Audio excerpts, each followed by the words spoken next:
Throw it in the trash. Yeah, that seems appropriate. Some piece of garbage. Nah. Welcome. As we're going to basically jump back. Well, first of all, you finally got the 100% on Project Wingman. Nice. I still don't have that. So let me just quickly make sure that we don't immediately have to run to this. Yeah, have a thingy. And then I shall trash these two. It's fine. So you're quite satisfied with yourself? Very good. I saw you playing it earlier. So, the thing we shall do is go back. What the fuck is going on here? Why are you new? Also, can I just mention that that word up there means absolutely fucking nothing? Like, what? I hadn't noticed that word yesterday, but... What? Anyway. It means something in a language that's not German. Possible, yeah. It could be, like, some northern language again. Start to hunt admirable. Okay. Yep. I'm just going quickly through here, if there's anything left. It's off. Cold Express heading out again. Oh, wrong button. Nope, don't click that. Madam Instructor has completed the mission. She transformed into a star that shines upon the night. Yeah, she, for the people that weren't there at the ends of yesterday's stream, it's essentially 99% true that Lumilla is gone. As she phosphobombed herself. Yeah. So, let's continue the story at Symphony number 6. Which is not really a story mission, it's a combat mission. Right, that's where we stopped yesterday. What we need to do. Defeat Miss Eve. The boss is invincible at the start of the mission. Use a jamming device to disable the shield. She will keep pursuing Maggie. I see. She only has one movement point, so that's good.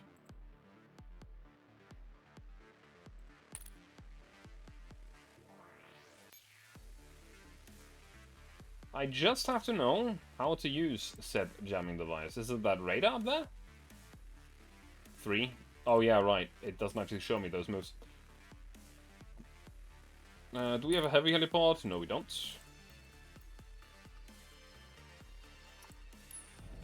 Let us obliterate the enemy.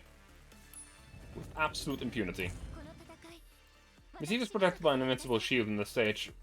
Have Maggie draw to the jamming device in zone Alpha and level 2 to disable the shield. I see. Ding, ding, ding, ding, ding, ding, ding. I see what you need to do, I think. Dim, dim, dim, dim, dim, dim.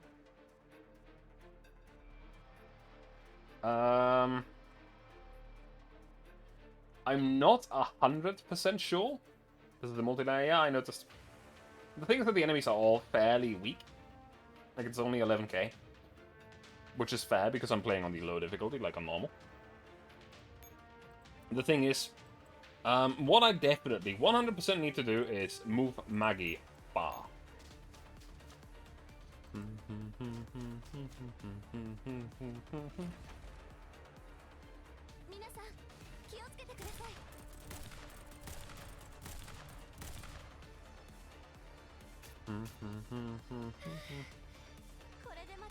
Very good.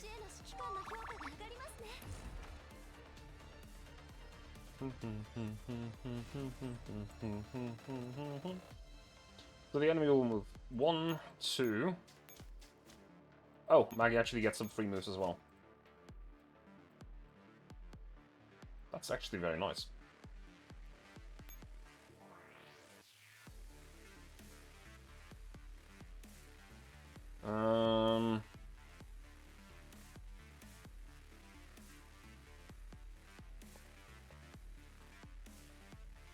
switch.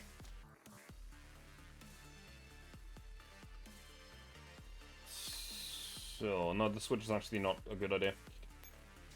I need to keep one combat squadron ahead and one combat squadron near close by.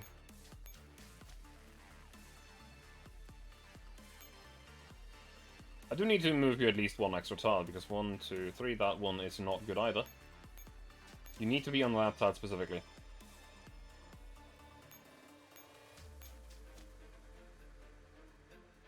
I forgot to do something. One moment. I forgot to do something. I was farming some stuff yesterday and I turned off a setting. That being...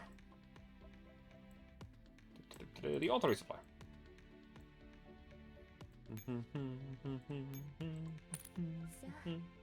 There we go. That is fairly important because I keep forgetting if it's not on. Which is not good. Not good at all.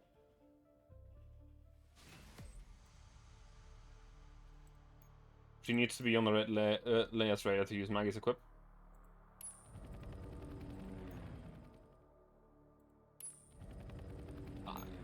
What? What do you mean? Hang on. Like, 1 second. I know that I need, like, the way that it sounds.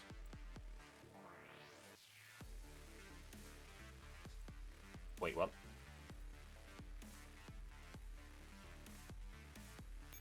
For the rest of the mission. Doesn't that just mean I can slow it down to normal movements?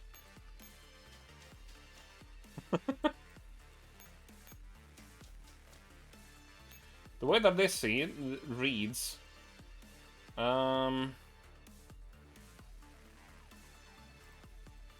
yeah, I need to put a teleporter into this layer, teleporting the enemy into the other layer.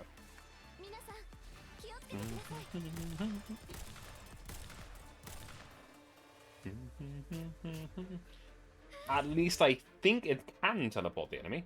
I am not sure.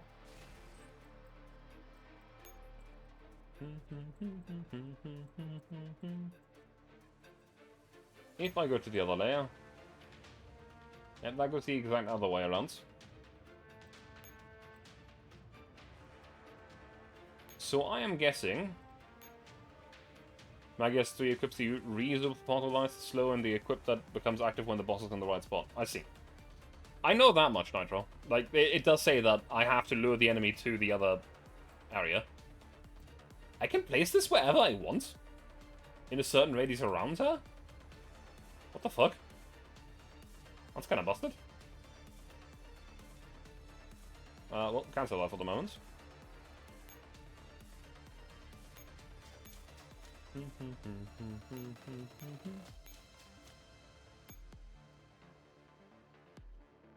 As many times per turn.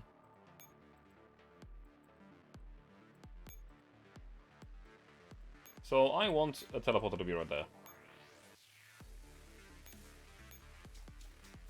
Whoop.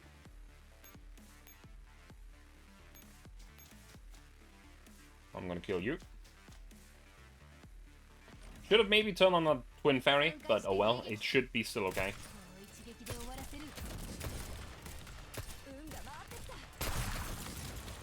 It was okay.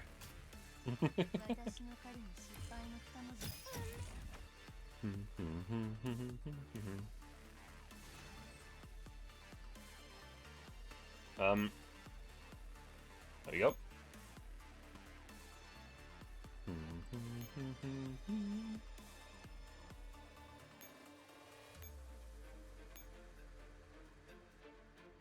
I can put multiple portals down at once.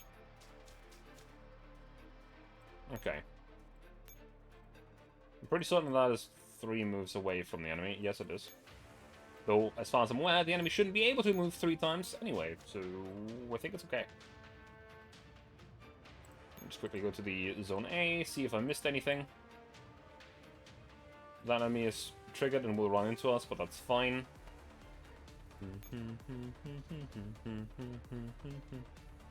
that enemy will have to go all the way around in order to get to us in the first place.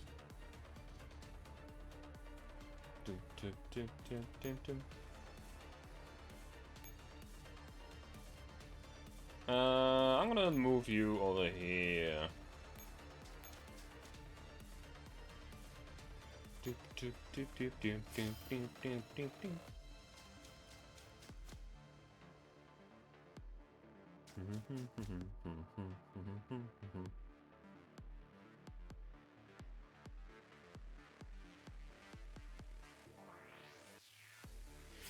The enemy seems a little confused about what to do here.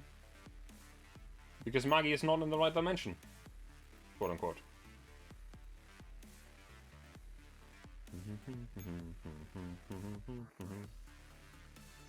In other words, I definitely need to move Maggie back into the normal world.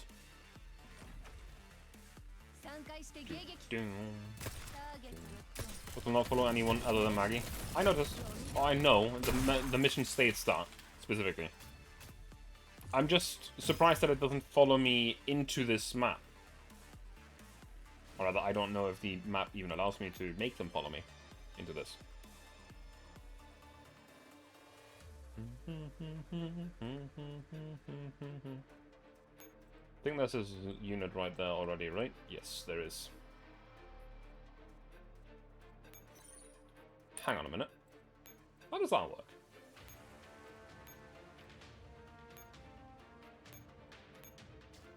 That should put me into combat, right? Yes. How else will you get the boss on the red radar? Yeah, I know. That's fair.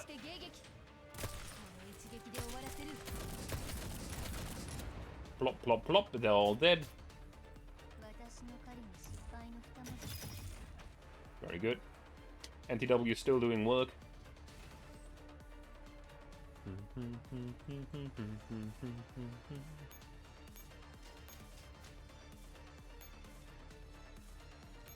The thing is, I still need the Vols to actually follow me. Why do you have so many moves? I could move Maggie 5 times this turn, which is a bit nuts.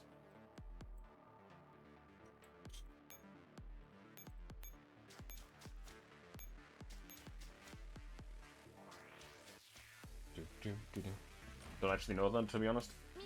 Yeah, like, the 3 times is understandable. But the extra 3? It's a bit much.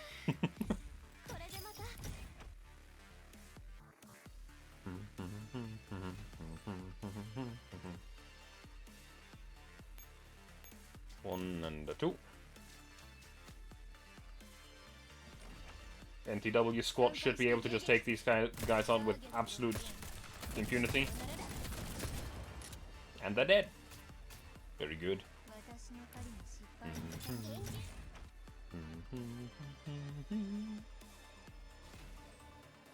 And now I'll just move Maggie along because I can. Oh, it was a bug. I see. That makes more sense. It being a bug makes a lot of sense.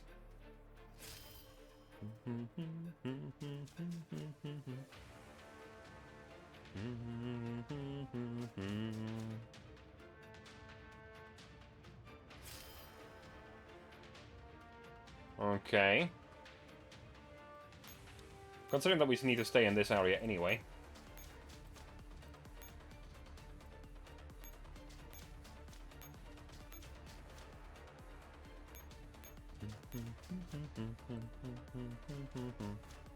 You fly this one.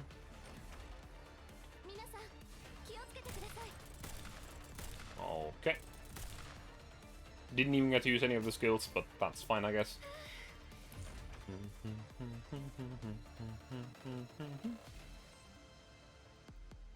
So you can only move twice right now, which is good. Oh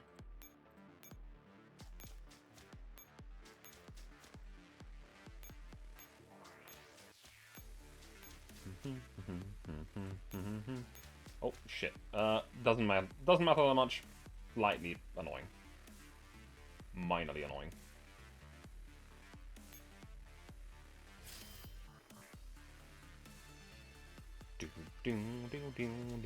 She should move one further to the right, I think. Actually, no, she won't because I didn't move into the right spot. Ding, ding, ding, ding.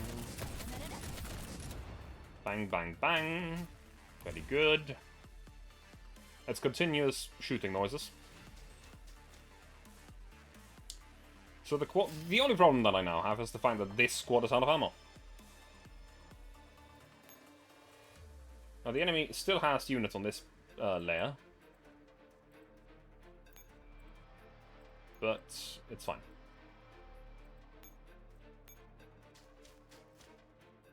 So we want Maggie to lure the enemy right onto the teleport.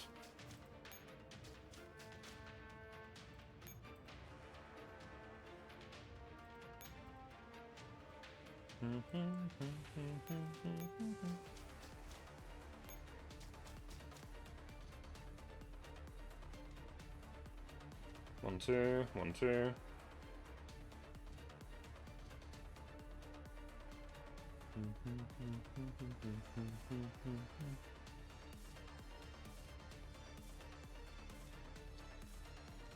I need to teleport one squad to the other side first.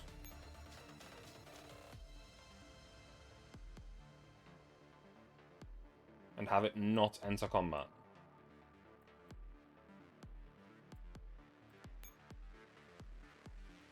Very good. I can just leave you up here.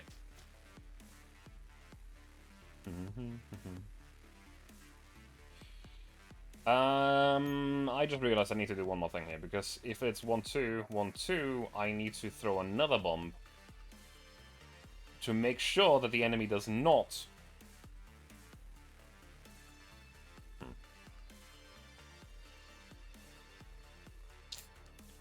Should be fine. We should be fine. And the turn here, we're gonna have to move Maggie towards the enemy and then back away. Basically. We can't do it for too long because we only have 4 turns of MIEs on this combat squad, which is, yeah.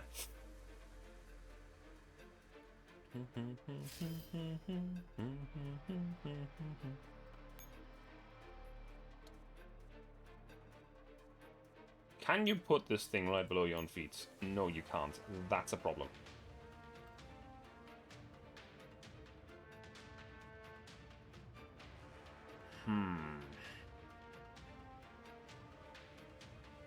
Actually, no, it's not. What am I talking about? It's really not a problem.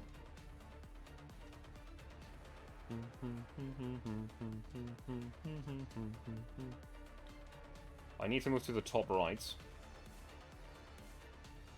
But that's fine.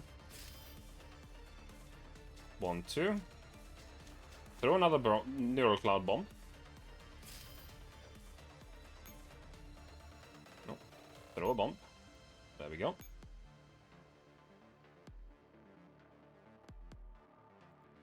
We go up here. Deploy the teleport node on the heliport.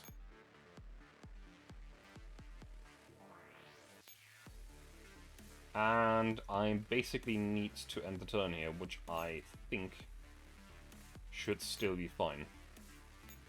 And turn.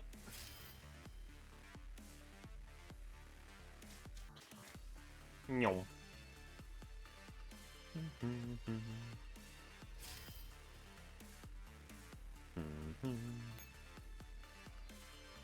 So, move you out of the way. Deploy a teleport node right here. Move into it.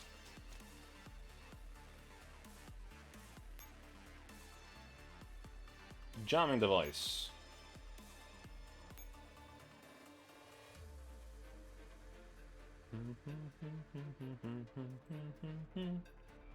Suddenly these parts are actually available to be crossed, so I'm gonna...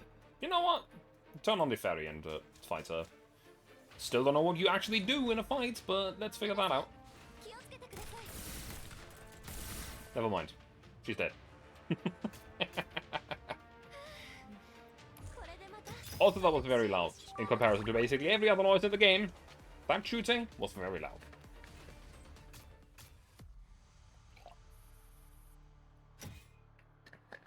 So that's what she does. Die.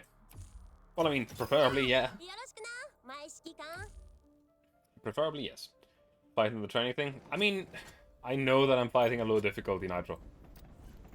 I was just curious if I could find it out this way. I think that there would be some people not happy with that word. Anyway.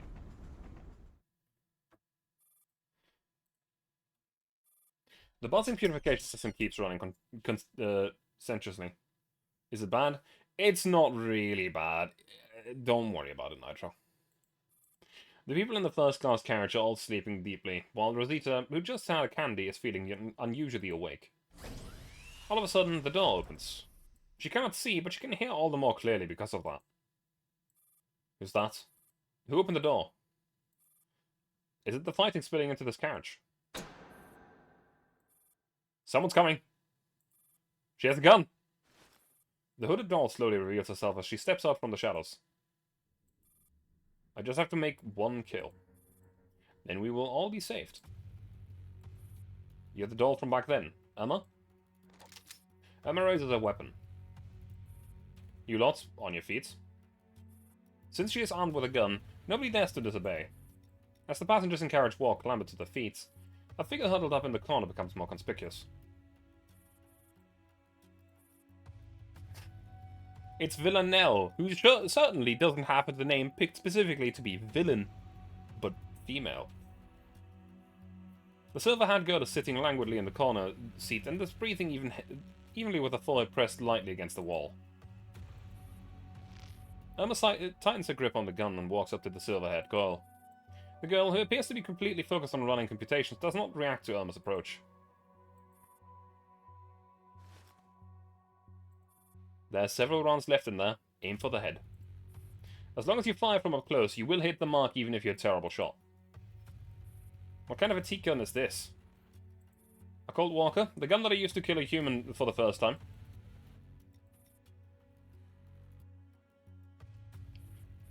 Have you been fitted with a fire control car? Emma goes silent for a few seconds. I can't be sure. Limina peels off her glove and takes Emma's hand.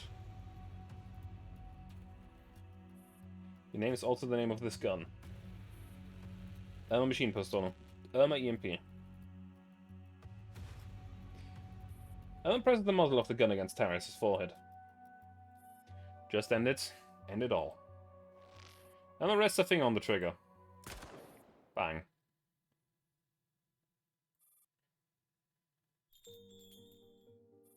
The Colt Express. Leaning back into her seat, Maggie smiles weakly at Irma. Is it done? It's done. Irma walks up to Maggie. How are you feeling? I feel like I've taken care of 10 jobs in a row. Well, Catherine was on holiday. Stop looking at me like I'm on my deathbed. I'm a doll. I've still got plenty of life in me. Irma looks into Maggie's green eyes. Maggie, are we friends? Friends? Con artists don't need friends. Then what about Catherine? Ha! Maggie huffs with a half smile, her green eyes crinkling slightly. She's a burden that I cannot be rid of. Carrying one is hard enough, I don't need another. Do you want a neuro backup? If you agree to be my friend, I'll give you one. Why do you insist, Miss Irma? What good will come making of making friends with a con artist? If we become friends, then every time I think of you, I'll remember an adventure on a train with a cunning and money-loving friend. Instead of being tricked into boarding... Instead of being tricked onto boarding a train by a con artist and played like a fiddle by another liar. I bet Lee Miller never thought she'd be ever called a liar in her wildest dreams. Maggie bursts into a hearty guffaw. Well, I'll be going then. You think I'm so easy to bribe? Are you not? Oh, you bet I am. A blue flower appears in Irma's palm. A dazzling blue that is both carefree and flamboyant. Store your neuro backup in here. In there. Rocket larkspur. Thanks. It's a flower that I've planted in the summer garden. Alright, so I also have something for you in exchange. It's a code. Got that? What is it? Nikolai's Legacy. What does that mean? If you have the time, get a tombstone made for him at a cemetery. Just go with the cheapest kind, and you can keep the rest. This isn't like you. On this journey, I've done too many things that I would never have done. Sadly, no one will remember, not even me.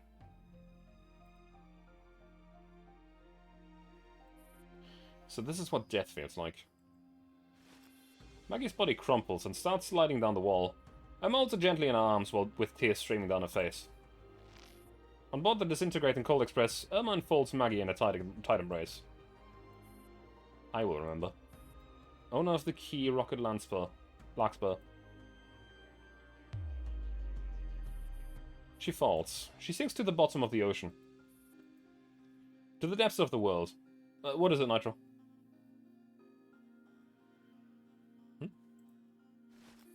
Irma stretches out an arm through the darkness before her, trying to reach the Cold Express, which is almost completely disintegrated. The sensation of embracing Maggie lingers on her arms. As Maggie's neurocloud finally gives out, Irma is no longer bound to the Cold Express. She can only watch as it fades away from afar, while Maggie's body slides onto the floor. 3 kilometers away from the future. The gigantic Elmo is driving steadily through the thin fog towards its target.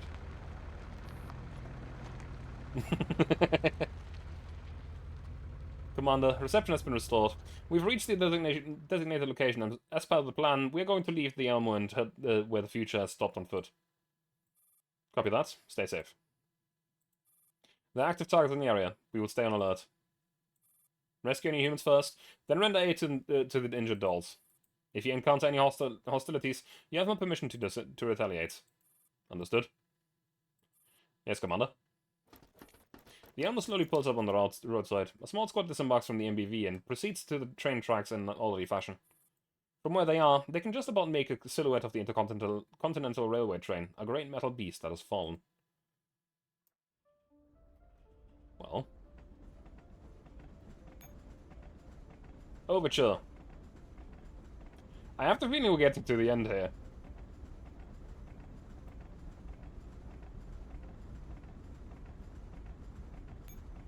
Okay, that reward I would like to have. Damn it.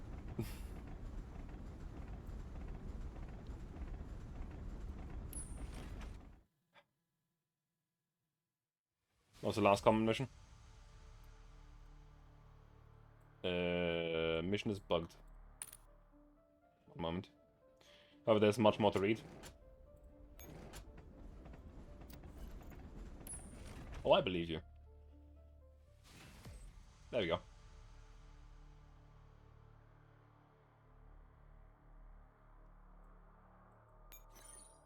Eliminate all enemies on the map. Okay. Isn't this the same map we used a moment ago? Oh, a while ago. Yesterday, technically. Not just technically, but like, legitimately.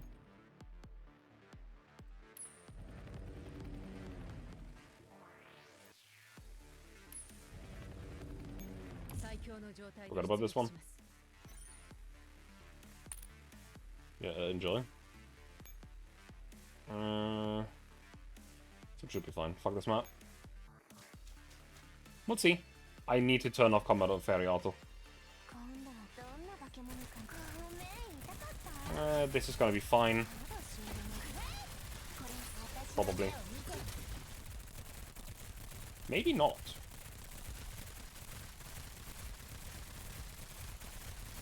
I don't like the dogs, I hate them. They're really annoying. In day battles, they're not nearly as bad. That does appear to be the map where Miller called a Predator missile in on herself. Yep, sure does. Gonna conquer this one. We're gonna move over here, fighting another squad. You have no handgun in... This squad has no handgun in it, which is the reason why I can't see in front of the squad. However, this squad does have quite a lot of firepower. Unfortunately, the firepower... Oh, the survivability is... Yeah. it has some troubles. Now, if I use the rifle squads with the ferries active, they will definitely be able to hold this. So, yeah. Yes, what? Hmm?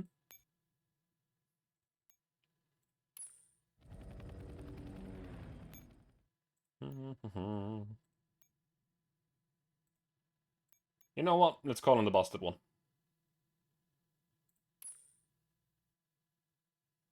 Also, music is broken, as you can probably tell. Some extra movement points. There is some enemies here. Yeah. It's all those squads, isn't it? Yeah, it sure does look like it. Those are military units. Those are military units. Hmm.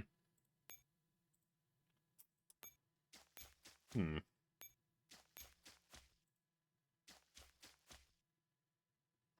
Fight me.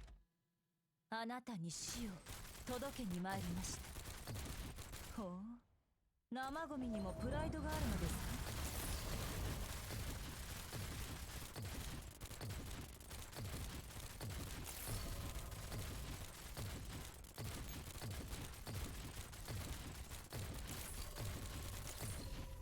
戦場の掃除が完了しました。Very good. Very good. Oh, she can actually see around herself. That's very nice. Move you up to here. Gonna conquer that. Get heliport as well, for the simple reason that I don't want enemy reinforcements behind my back. Surprise, surprise. The only thing I am concerned about is the enemy military units. Because, unfortunately, they are a pain in the ass. If that is what I think it is. If it's not what I think it is, good. Good. But something is turning orange. And orange is usually military. Right here. Gonna move down here. Spawn another squad, because I can spawn one more. Spawn a cheap rifle squad, I guess. Call that tunnel 10. Ah. How the fuck? I need to lure these, don't I? Where are you patrolling? You are patrolling my commands. Huh? Why are you patrolling my command center? I don't like that.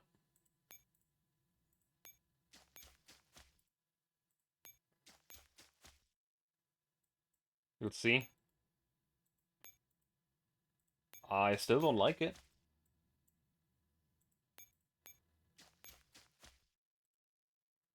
Patrol? Question mark? That's a Paradeus unit. But I have no idea what the hell is going on here. I'm gonna guess that there's a few more of those. It's running away? Ah!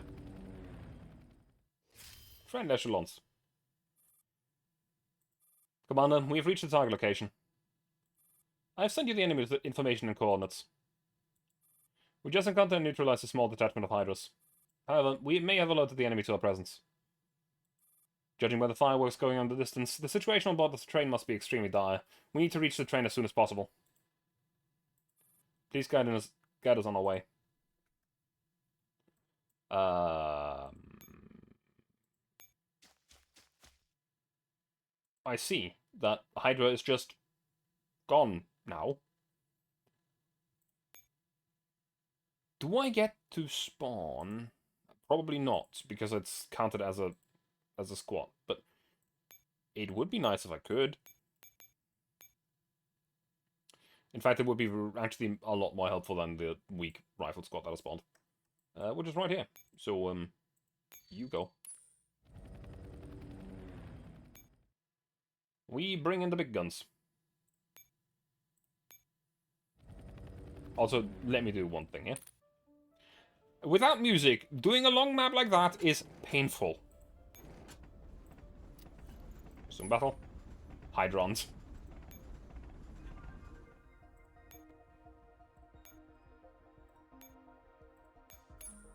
精度上昇。僕、かけ。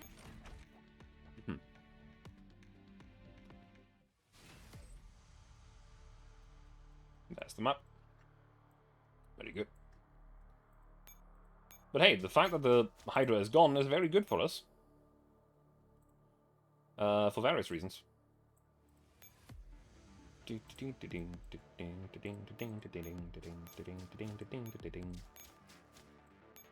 over here. You shall move to, like, here. Meanwhile, you'll pull up over here. You'll pull over here. And you'll capture this heliport back here. Basically, only pushing forward with our most powerful units and some Griffin squads. That are 30,000 strength, for whatever reason. Which is quite a lot for night battle, by the way. As you can see, like, even my rifle squads are nowhere near that.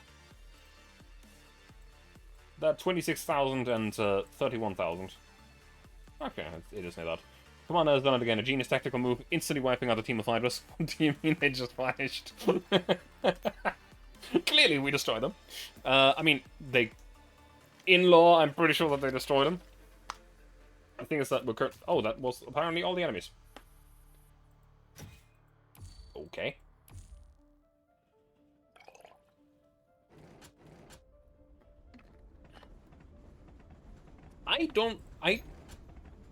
I want to know if I turn this to UX, 42,000 strength.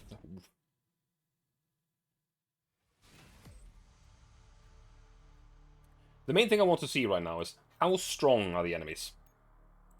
Obviously, I'm going to need to repair.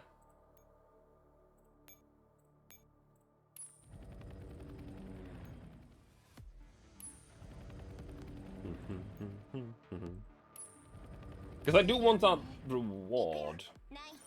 It's a lot of firepower. Oh boy. What is that? Siphon fuel from the fuel barrel can be used to set fire in the woods. What the hell?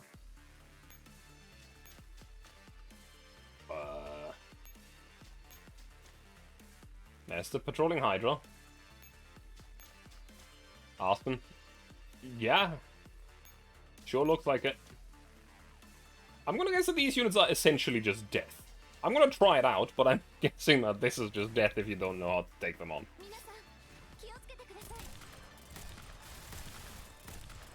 Jesus Christ.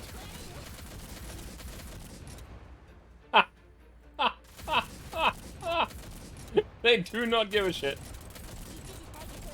Yeah, no. Jesus Christ.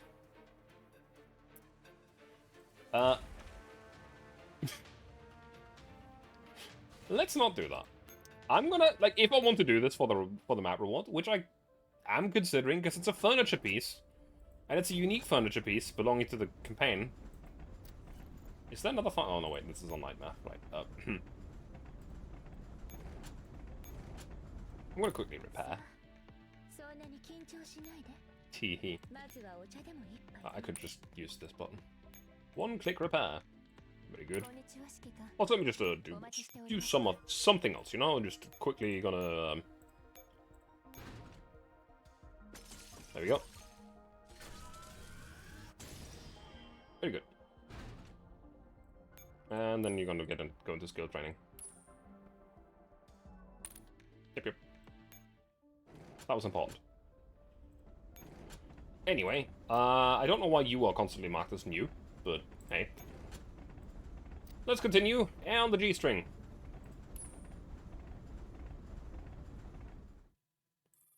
So this is what death feels like. Who? Who's that? A face slowly comes into view. A face that is slowly growing more and more decrepit. Mother. I'm sorry, you are free. A sad, melancholic face appears before her. It's the murky shadow from the summer garden of the past. In the summer garden. The wind blows over the river to the north, and the flock of geese honk as they fly before Irma. I'll get to it. This is the first time the summer garden has shown a creepy, frightening sight. I'm sorry. You are free. Irma speaks the name. Arthur Hume. Professor Hume vanishes before her eyes. And a key falls into Irma's palm. She knows. This is the key to the main gate of the summer garden. That gate, which is festooned with a chain link and electric mesh. The gate at the end of the greenway. The key that blocks Irma from the big marble statue. Click. The gate's lock falls away. On a snowy day, late at night. Professor Hume, we need your research. It's that woman. So I've seen her before. What can you give me? This is Mother's lab. What is she saying? Are these my memories? Let's see. Give me a while to get it. Professor Hume hurries back into his study. He pulls the door open. It's me from back then. Ow! How many times have I told you not to peek through the gaps? Look, now you've got a bump. Hume turns and gently closes the door, bowing apologetically to the woman who's still sitting in the lab. Hurry and pack your things. Mama, are we going on a trip? Yeah. 5 minutes later, Professor Hume grabs Irma's hands, but he does not open the door that leads to the lab. Instead, he pulls away a massive work desk in his study, revealing a set of stairs that lead to the basement. Go. We should be about 3 kilometers from the summer garden. He pets Irma's head. That's a cute picture. I'm very glad to have created you at the very beginning and the end of my life. You're more than just a product of my craft. You are a work of art. What's the difference? The product is made. I knew what I wanted and I made it to the best of my ability. For a work of art, however, I didn't know what I'd make. All I could do was imagine and create. And now, you have proven to me that you can completely simulate the memory patterns of a human being. You will never forget any memories, no matter how I try to delete them. As long as you find the appropriate anchor point. Now, let's continue that game. Hume hands Irma a gun. Your name is also the name of this gun. Irma Machine Pistola. Irma EMP. Walk further. Further away. 50 meters? No, 100. Irma nods obediently. She shot him. Very good. Now we'll play this game a different way. Now you will shoot me. Alright. Irma acts like she's actually playing a game. She takes up a gun like Mother once taught her. Bang. It's a precise shot that pierces his chest. Why? Blood gushes out of Hume's body. I'm sorry. You're free, Irma. Like a massive firework, he erupts in the dark, wet alley. Blood and gunpowder stains Irma's face. It dyes the filthy ground red. All that's left is her, sitting on the ground, her eyes wide, staring at the darkened sky. I don't understand. The summer garden is sending out an encrypted message. What's going on? Irma reaches out to hack the channel. He escaped. No need for survivors. Yes, I planted a time bomb on him. The kind that can't be disarmed. Clean it up. Understood. She can't describe her feelings with words. They're too heavy, too dark. All she can do is to expel them from her body with her tears. I'm all alone again. The only thing before Irma now is pure darkness. Miller, Maggie, Catherine, Pavel, face after face appears, then vanishes into the darkness. A hollow loneliness crushes down on her. Tear after tear falls silently into the darkness. I'm always alone. Wake up, Miss Doll. Her neurocloud is stable. Her body has sustained some damage, but her injuries aren't fatal. Should we dive into a neurocloud and bring her out at level 2? Wait a minute. Why is her neuroclouds?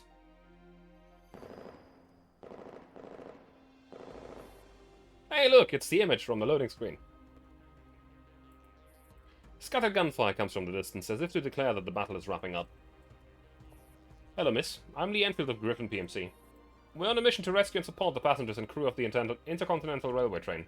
Are you alright? Can you walk? Don't be afraid. You're safe now. She's in very bad shape.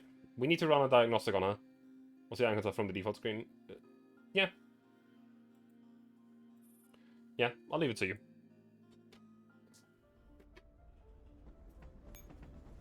Trapdoor. You said Villanelle had some story bits. First of all, I need to find her. No, not you. She does not, it's too early. Trapdoor.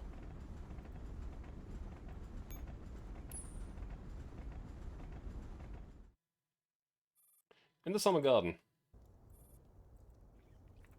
A warm afternoon wind stirs the leaves on the trees in the yard, and the intersecting branches rub against each other, producing a relaxing sound. The sound of the wind guides Irma down the long greenway. There's a large marble statue at the end of the greenway. It looks like some kind of goddess. The gate that once stopped her is no longer locked, and it opens with a touch. Irma walks towards the goddess. Please, don't be the statue from the creepy place. And by God, don't be fucking M4. The goddess turns, and her face is the one that Irma knows very well. I see, it's Luke Miller. Irma. What are you doing here? Don't you remember? You gave me a key, and the key's name is Luke Miller. Didn't you say you didn't want to back yourself up? I left some things here. Will you come back to take them? I'm sorry. I hate hearing that word. I'm tired of it. Everyone's apologizing. Everyone's got an ego. Everyone's moving forward. It's only me. I'm the only one. Keep forgetting. I keep getting lost. Keep trailing behind like a fool. I hate you. Emma runs away back down the greenway. The wind in the summer garden no longer caresses her cheeks gently. It's force builds, until it becomes a wild hurricane. Look out! The miller tries to grab hold of Irma. However, the summer garden gradually crumbles. The original house becomes a pile of broken timbers. Then a plaster statue slowly rises from the ruins. Careful, Irma. Be careful, Irma. Irma! Look out! She extends her arm. She watches as the sunlight shines on her pale arm. The arm starts to slowly vanish. In the distance, on the other side of the summer garden, a storm is tearing up the serene flowers that grow here. Thunder rolls as the grass and the trees are all steadily destroyed. Fine. I'm not mad anymore.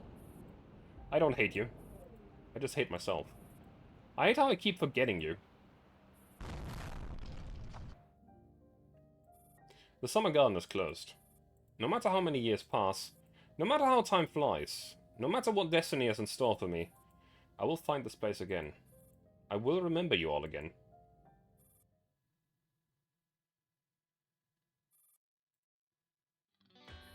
Signal confirmed.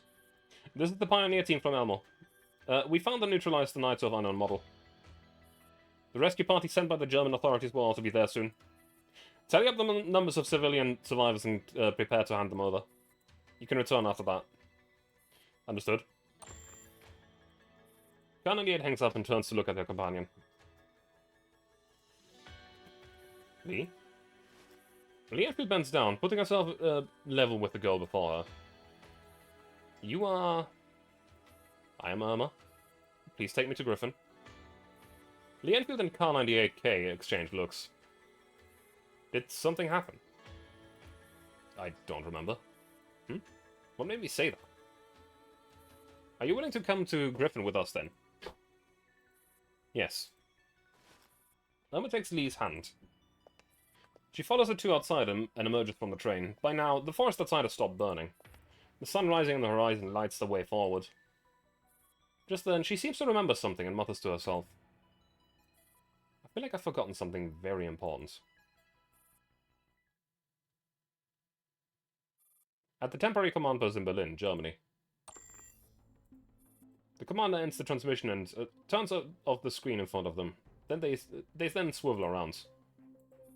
How did it go? SDAR-15 is standing by the door. She looks surprisingly calm. She hasn't been so calm ever since they left that submarine base without M41. The commander nods. The Grand Duke has been secured. Operation Igor is in its final phase. At last. AR-15's body begins to tremble, but it only lasts for a short while. Then she exhales heavily.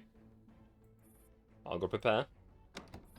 She turns around, takes 2 seconds to open the door, and then hurries off. The commander watches her go wordlessly and takes the seat again. They massage the bridge of their nose and close their eyes. This is the last time, Paradeus. It's time you went to hell. It sure fucking is, I agree. Let's see, we're here. Pavel, we're saved. I won't forget any of this. Well, you already did, though. Dead. She sinks into a drunk stupor. Okay. Alright.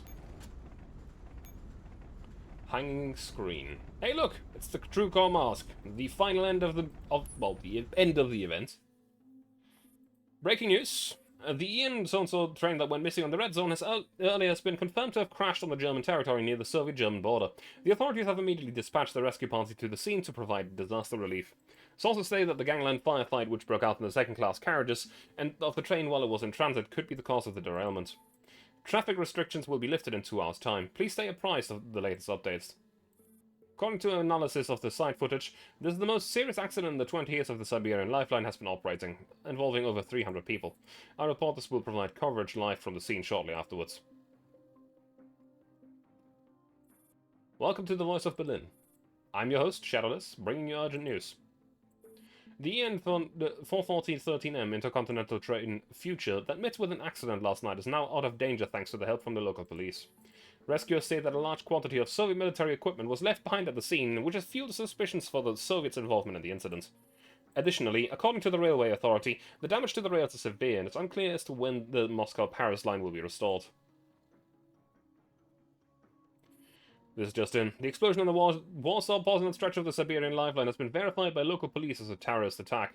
Severe damage has been done to the section of railway in question, and no organizations have stepped forward to claim responsibility for this event. The rescue teams dispatched by the Germans and the Soviets have yet to return with any survivors. We will continue to monitor the situation and provide updates.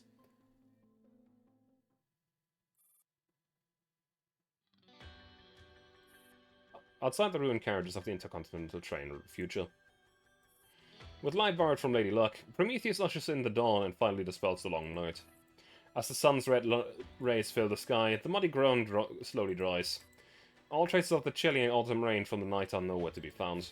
All that is left is the lingering warmth here that Torch has burnt out. It is faint, but full of hope. We've cleared out the battlefield. I'll go confirm with the time with Car. You arrange for everyone to board. Got it. Right, 1 blanket, 1 bottle of water, 2 pieces of milk chocolate, and a half pound of bread for everyone. Please collect your supplies before boarding. Pavel helps Rosita up and gives her his 2 pieces of chocolate. I'm fine. Look, I spent all night taking care of me. You can give the extra to people who need it more. Pavel nods and turns to see if anyone else might need it. However, nobody but the Gryffindors would come within a meter of them. Pavel quietly brings the food that he and Rosita can't finish back to the supply crate where Type 56-1 is handing out supplies. Type 56-1 sighs and pats Pavel on the shoulder. The long night is over. Everything will be okay once you get into Berlin. Thank you. After that, he helps Rosita onto the Elmo. On the other side, Car 98 leads a team over, followed by Stewardess Susanna. We've completed the recovery mission. I've also checked the list of belongings with Susanna. The passengers can collect them at their own pace. If there are any items whose owners cannot be identified, you can go check with Susanna. Got it. Do a final headcount and an inventory of our remaining supplies. We leave in 5 minutes. Will do.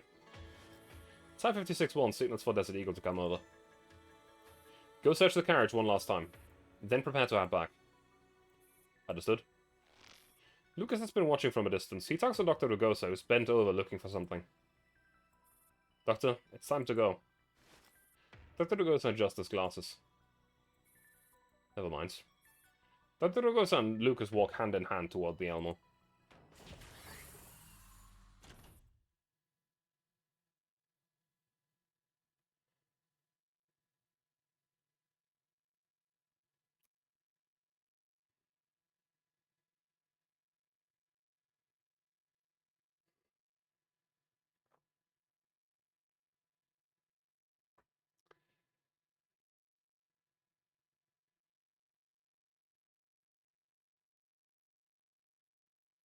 I think I know what was going on here.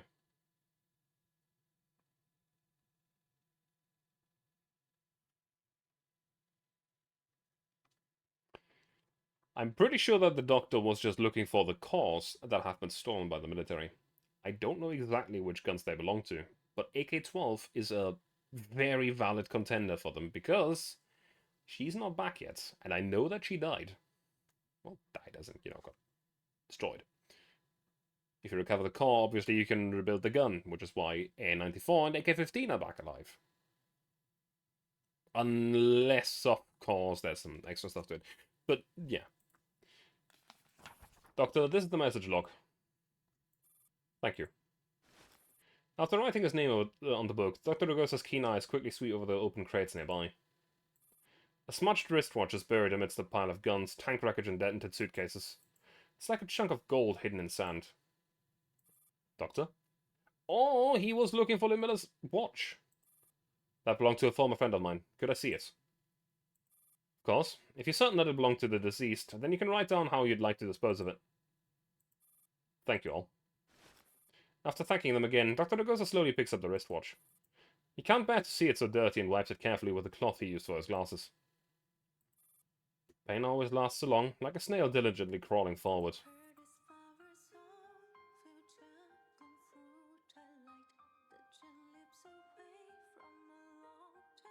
Yet joy is so fleeting, like a rabbit's tail bounding across the autumn plains. How didn't you know that Miller wore a wristwatch? Like, she tapped it multiple times. Started too early? No, it didn't. It started at the right moment.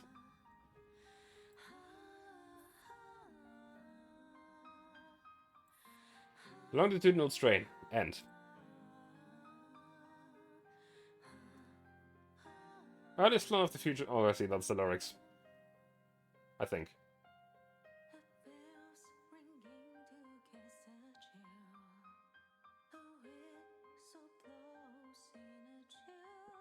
So it did start kind of early.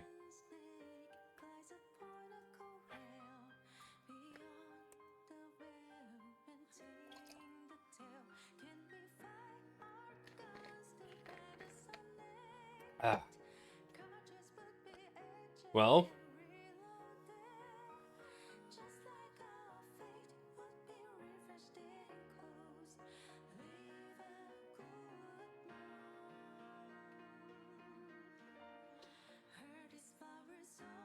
It's a really good song, though.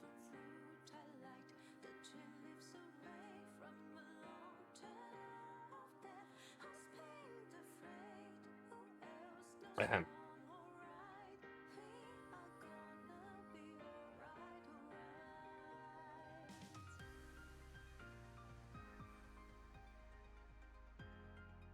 Now we're gonna sit here and watch through the credits real quick. For various reasons. One of them being is that it's absolutely deserved. And I know that there's more after this. I know that there's more story.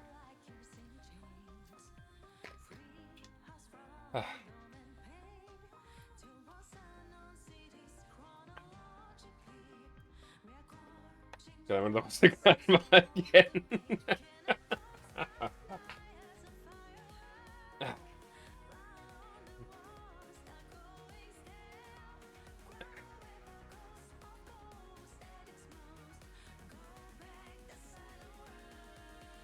Well, what are you worried of now?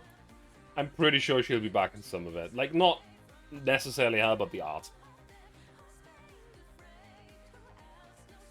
Like, Nikolai's art has also been used a whole bunch in other events. Just recently, in this summer event.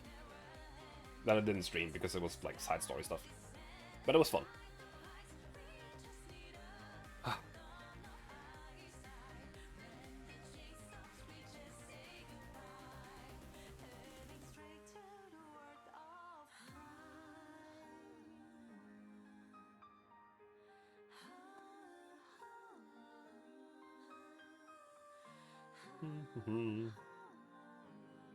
So, that was an event. Is an event. As I've mentioned, it's not over yet. There's a lot of setup still.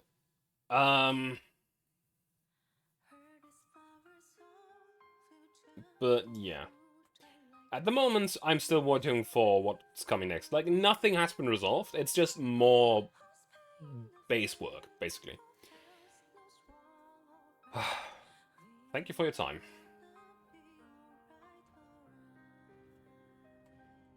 To be continued. Many thanks. Fucking Kalina in the bottom there. Right there.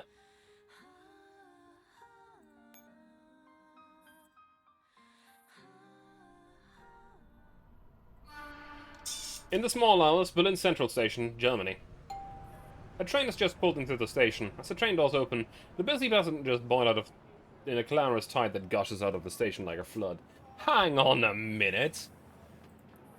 Another Tarius walks among the crowd, gently touching her earlobe. Mission complete. The objective Grand Duke has been intercepted. Very good, you may return. Understood. The transmission ends. Tarius looks up at the sky, a shooting star streaking across the heavens. She looks away and follows the crowd out of the station. End. But what if it wasn't intercepted?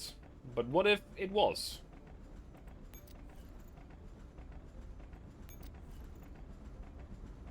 I see, all the dialogue is now reset to before the event.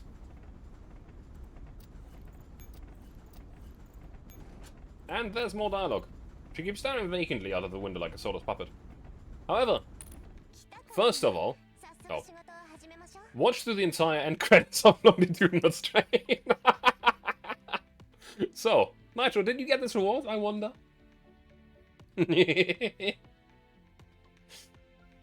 Ah.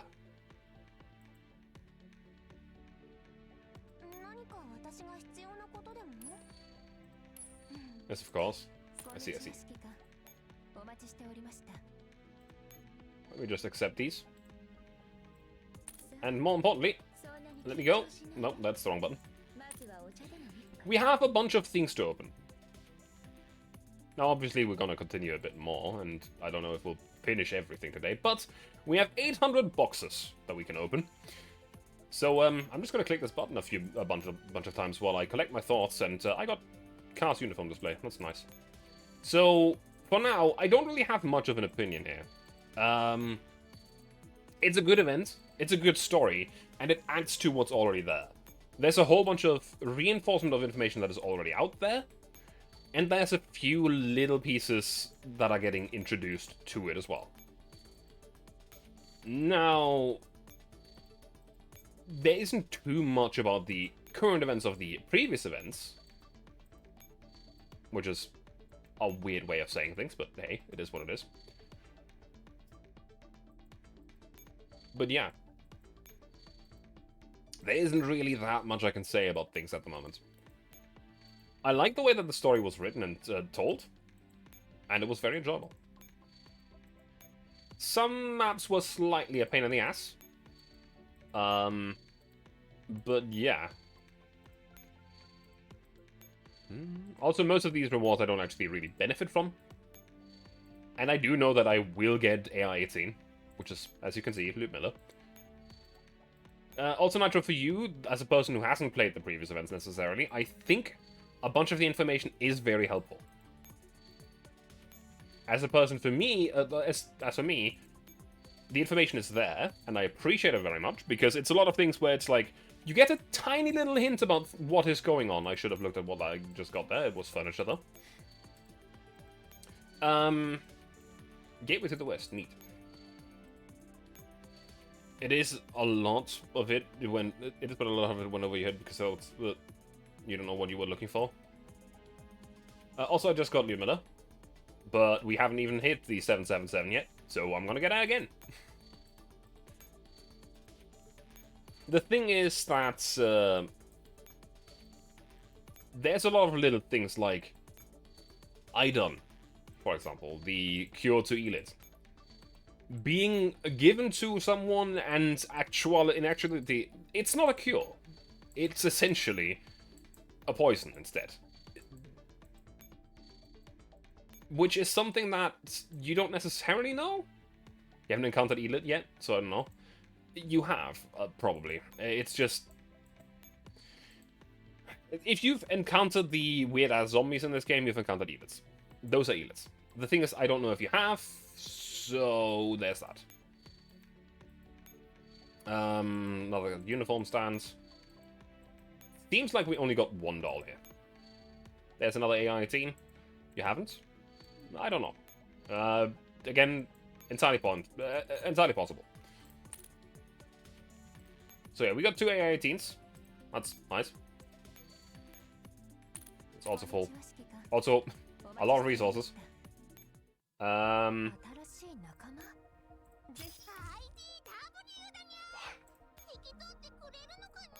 Be gone. Not without event skins.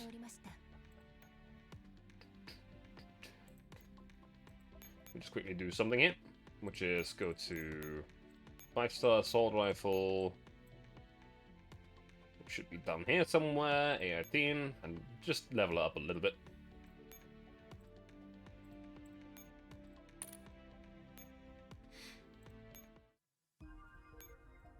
And quickly put the dummy link in her. There you go. Okay, back to the event, where more story awaits us. Okay.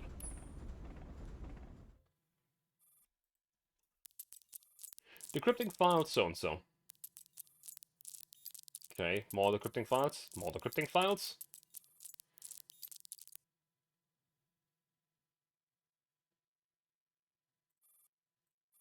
Teres opens her eyes. Any questions? Not at all, Big Sister Brahmin. You must complete the interception. Not a single fly is to make it into Germany. Do you understand? Yes, all the routes are being watched. And I will watch the lifeline throughout the process. Do not fail. Surely you know what came of the last imbecile. Teres can't help but tremble. I will intercept it, no matter what. 1845 at Warszawa Centralna railway station. People quietly pass each other as they head for their respective carriages. The only sound is the robotic voice over the PA system that echoes across the platform. Okay, yeah. The man standing behind the pillar on the platform checks his watch impatiently. The train will be leaving in 5 minutes, but there's still no sign of her yet. What the hell is that woman up to? In the direction of the man's frantic gaze, in the shadows of a pillar on the other side of the train station, a woman is wearing a cowboy hat. She's leisurely humming a song, but she occasionally glances at the clock in the middle of the hall. Teres approaches that woman. You're here at last. These flowers are for Miss Valeria. Teres hands Maggie the fresh flowers in her arms. Maggie waves at the flowers, and after noticing the card between the long stems, she plucks it out with her slender fingers. The card contains the target information Teres has given her. Secret operation, escort, Soviet agent, doll operative. Got it. After hearing that Maggie has gotten the information, Terrius walks past Maggie like she's a stranger and proceeds to the dining carriage. Escort?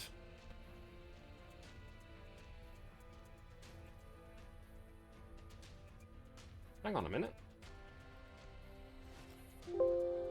After observing all the passengers and ensuring that there are no suspicious people among them, Terrius takes a window seat. She smooths out the silver strands of her hair and looks outside, preparing to verify Maggie's movements. A crisp chime of bells comes from an ornament on a girl's backpack. Mom, I'm hungry. There, be good. I'll buy you something nice once the train starts moving. But I want to eat now! The girl tucks on her mother's arm with a childish manner, and the bell in the backpack moves as well, filling the air with a merry jingle. Before she realizes it, Terrius' gaze is now fixed on the little girl's bell. It's nothing more than an ordinary silver bell with a speckled ribbon on it, attached to the side of a blue school bag by a little chain. However, in Terrius' eyes, the ringing bell gradually detaches from the bag itself and fastens onto a pink sling bag. School's out. Time to head home. Error. Powerful electric current flows through our neurons. The image in Terrius' mind instantly shatters into blackness. Yeah, man.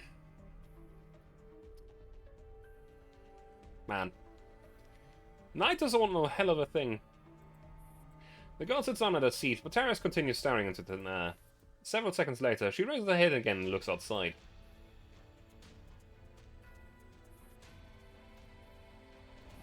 After a long alert chime, the intercontinental train begins to move, and Warszawa Centralna railway station vanishes outside the window. Terrius quietly watches the landscape go by. The long journey has begun. All she needs to do is wait for a foolish prey to walk into the trap she has set. Aboard the Cold Express. Terrius sits alone in the carriage. A pale yellow drink rests on the table in front of her. She pushes the glass away disinterestedly and picks up the list that the glass was weighing down. It lists files on every single doll who has boarded the train. Most of them have been crossed out, indicating that there's nothing fishy about them. Maggie has made simple notes on the remainder. Pavel Mamontov, Elmer Hume, Lyudmila Pavlichenko. File authentication complete. After putting the list down, Terrius looks outside at the grassy plains racing past and quietly enjoys a snowball.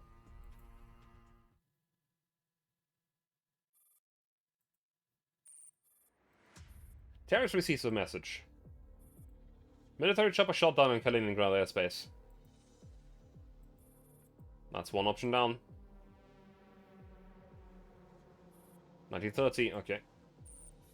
Terrius receives another message. Forces have reached the military chopper crash site. Search indicates and confirms that it has lost all transport capacity. One wrong option eliminated. Potential target has appeared. Will confirm precise location once the signal is verified. The bear trap has been sprung. Subs and whales erupts all around her, but with Avori holding them at gunpoint, all they can do is stay still. Terrius blends into the crowd, her calm gaze sweeping across the Vorio, in the middle of plundering and coming to rest on the sleeping Maggie. What an annoying insect you are. She opens a private comms channel. Awaiting your orders. Potential target has appeared. Understood. Standing by. Actually, you should have listened to him. A voice draws Terrius' attention.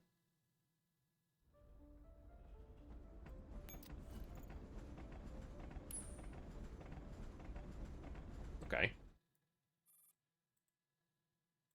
Terrius follows Lyudmila's voice to the first-class carriage. The disgusting insects have infested this place, and the scent of blood has given rise to a nauseating stench. Eve. My Eve. Eve. The woman she just saw in the dining carriage is sitting on the ground, howling inconsolably. Please save my daughter. They've already took her. They said they'd only let her go if I paid 1,000 ounces of Stardust gold. But I don't have that kind of money. The only sound of the silent carriages are weeping, but nobody pays any attention. Everyone seems to have simultaneously decided to look elsewhere, pretending that they can't see or hear her. She's my one and only daughter. Please, my Eve. Can't lose my daughter again. Calm down. We'll think of something together. The doctor offers his handkerchief to the crying woman. Then he looks around at the other passengers. The only thing we can do is save ourselves. Instructor Lee Miller, what do you think? Lee Miller takes an AR-18 out of her luggage. I accept your request. On one condition. Everyone must do as I say. Including humans. A notification for a new message. Terrace checks it.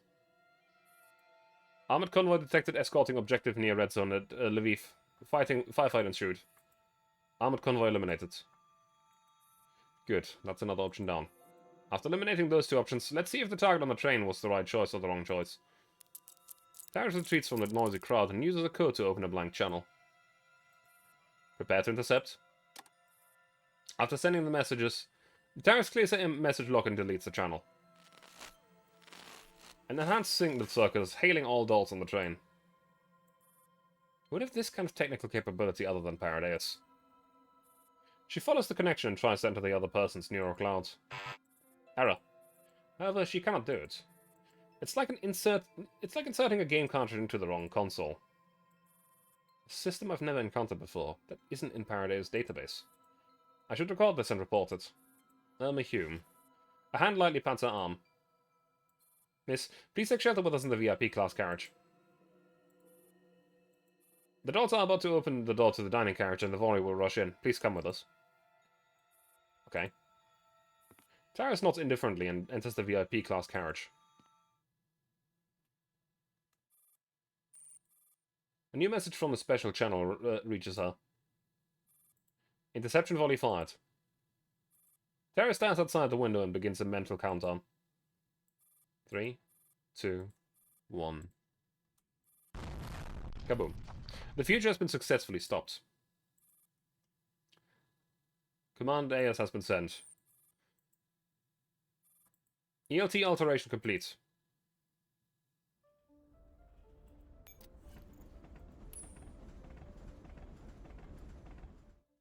Okay. Priority mission, find the target and verify Irma Hume's neurocloud issues. Doctor! Can someone help me? I can't move these! Ignoring Lucas's pleas, Terrace steps over the corpses and moaning humans into the next carriage. Okay.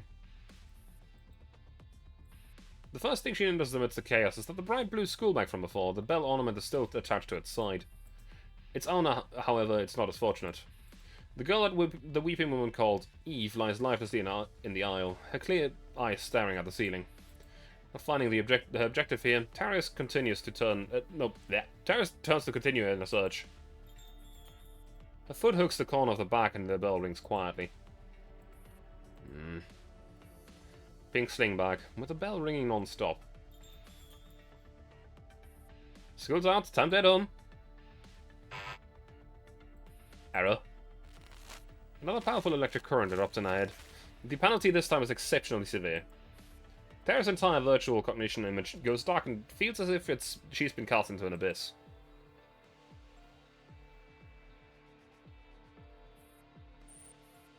Terrace opens her eyes. She is standing in the mess that is the second-class carriage. She opens the new message that she just received. Target possibility sighted on the Eurasian transport train at Krakow Fortress. Information review complete. Current top priority, verify target information. Terrace steps over the blue bag and vanishes into the second-class carriage. I'm pretty sure that she's recalling her memories from before she was turned into a weird-ass thing called an Iter.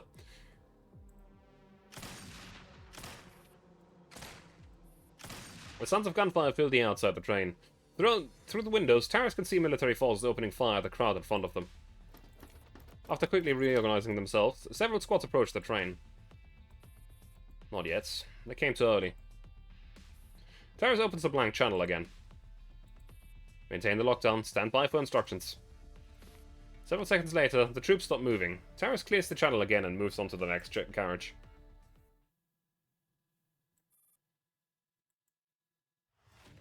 Found you. A pointless dispute has broken out among the three dolls. It doesn't interest her, and Terrace grunts in annoyance. What's the matter, Miss Terrace? You take care of the short one. I want both neural clouds. She's in the way. As you wish. Terrence raises her hand and muscles the firepower of her floating cannons. But Lumilla suddenly jerks her head up. Something's not right. The strange sensation makes Terrace freeze for a moment. A laser beam that is even more powerful than the ones before shoots out from Terrace's head, melting everything in its way. However, its chief target has already disappeared before the attack even started. Lumilla and even Maggie behind her. They have all vanished without a trace before she attacked. Signal search, Lumilla searching. Search failed. Signal search, Maggie Ponzi searching. Search failed. Damn it. A feeling that she can't quite articulate burns in her heart. She shakes her head, trying to expel this frustrating feeling. Request execution of restore command. A cold voice speaks in a virtual cognition image. Request denied. The burning sensation grows. Taris grabs the inhibitor on her head and savagely yanks it off. She falls to her knees, grunting in pain, and bangs her head against the ground. After a long, excruciating series of impacts, Taris' panting gradually recedes. Target lost. Requesting permission to continue the mission. Adjusting the current mission priorities. Priority is located in the target doll Maggie Ponzi. She keys up the blank channel a third time. Commencing operation. After turning off the communicator in her hands, Taris moves on to the next carriage. Contact this doll's neural cloud.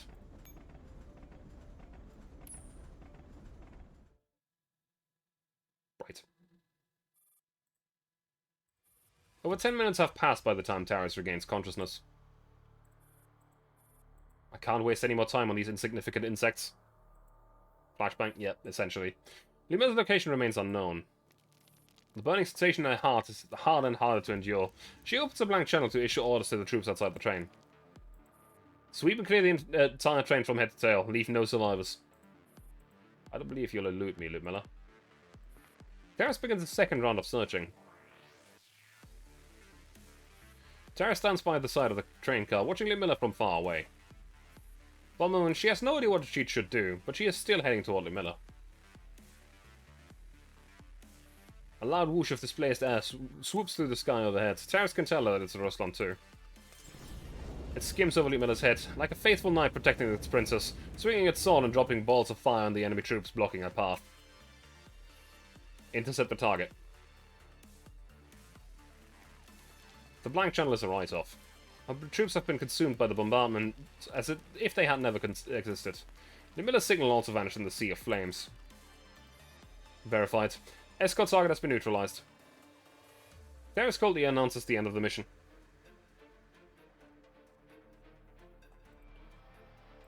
Mission complete. Prepare to withdraw. Carriage of okay. Taris makes a detour and does not proceed immediately to the VIP class carriage to meet up with the surviving passengers. Instead, she heads to the second class carriage. The girl called Eve is still lying there. Her wide open eyes have started to cloud over. Taris kneels beside her and takes a little teddy bear from her skinny hands. You won't need this anymore. Hugging the bear, she heads toward the VIP class carriage. That woman's cries echo in her ears again. Eve, my Eve. Eve. Taris mutters the simple word, which is the only one she remembers, even after countless virtual cognition image restorations. Taris has named her mech after it. Miss Eve. Is she the daughter of that damn lady? Taris has reached the first class carriage. She is only 10 or so steps away from the VIP class carriage. She squeezes the soft teddy bear. Though its fur is a little scorched, it's still a cute little plush animal. Eve, let go of me! Let me find my Eve! Little girl, Eve. The woman's cries grows louder and louder, as if the woman is right next to her. If she was the one hugging her body and calling out for the name, as if she was... okay. Nothing more than a simple word, so why does it evoke such sadness in her? Taris does not understand. She stops and records these doubts in a virtual cognition image. Again, I want to repeat. the way that Naitos are created is a little disturbing, because basically Paradeus takes women and girls of a specific stature and with specific prerequisites in their brain, and I think they don't just take corpses, but they certainly also do take corpses, and just turn them into other things. Half machine, half person. So technically, going by the law of the game,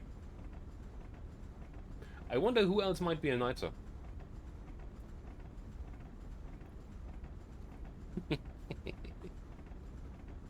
Considering all the things that has been in the past. Okay. We have a few extra story bits here. One is for the doctor, actually. Tsigan.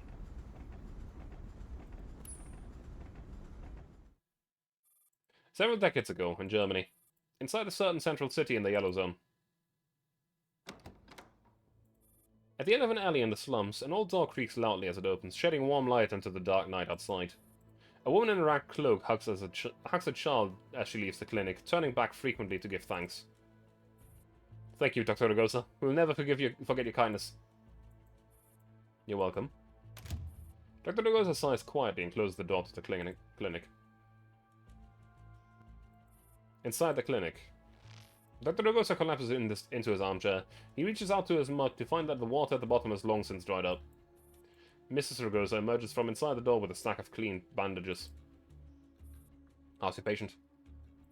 Mrs. Ragosa asks her husband the usual question about his patient, but her tone suggests a kind of tone of formulaic tiredness. Eugene Ragosa scratches his head and steeples his fingers under his chin. His life is spared for now, but if he can't get his medication, his condition will inevitably deteriorate. It'll take time to work out tomorrow.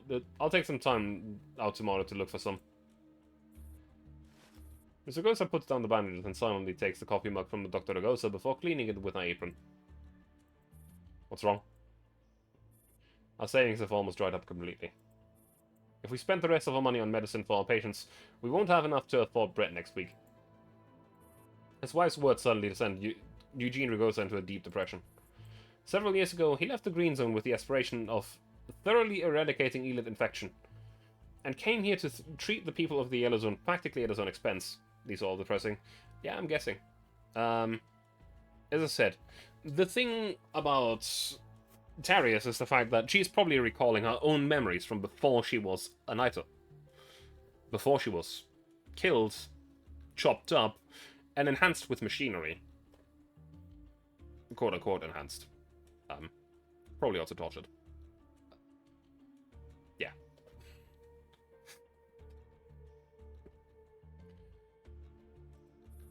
He has poured his energy and passion into this parched land, but his own household has collapsed as a result. Should you spare a thought for Lucas at least? His health was never good, but supporting your practice has made his condition worse. Just for once, please consider the future, alright?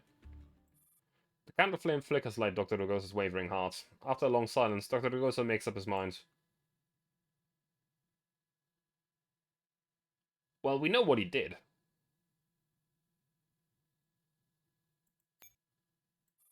Healing the sick is my life's ambition. I'm sure Lucas would understand. Because, 2 weeks later at the clinic, after sinking the last of his funds into the noble enterprise of healing, Dr. Ragosa's family has reached the end of its rope. Do you have to go? Dr. Ragosa watches his wife in a daze as she moves her luggage to the door. Her eyes are downcast, but her mind is made up. She holds young Lucas by the hand as the latter looks back at Dr. Ragosa with sadness and incomprehension. There's one last piece of bread in the kitchen. I just made it this morning. Take care of yourself, Eugene.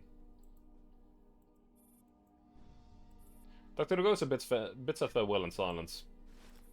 Lucas tugs gently on his hand, and only then does Dr. Ragosa notice just how tattered Lucas' clothes are. The boy should be thriving in the prime of his boyhood, yet his cheeks are sunken due to malnutrition. Lucas, be good and listen to your mother. Dr. Rugosa forces out a smile, and his coarse hand gently grazes over Lucas's cheek. Let's go, Lucas. A series of hasty knocks suddenly fills the air. Mr. Rugosa sighs and opens the door as usual. Several ragged-looking refugees stand at the doorway, their faces slightly flushed from excitement. You must be looking for Eugene. He's inside. No, Mr. Rugosa. We'll here to give you and Dr. Rugosa something. Dr. Rugosa saved my husband and child and refused to take a cent in exchange, but we have nothing to pay him back with. Although we can't pay the bill for now. Please accept this food.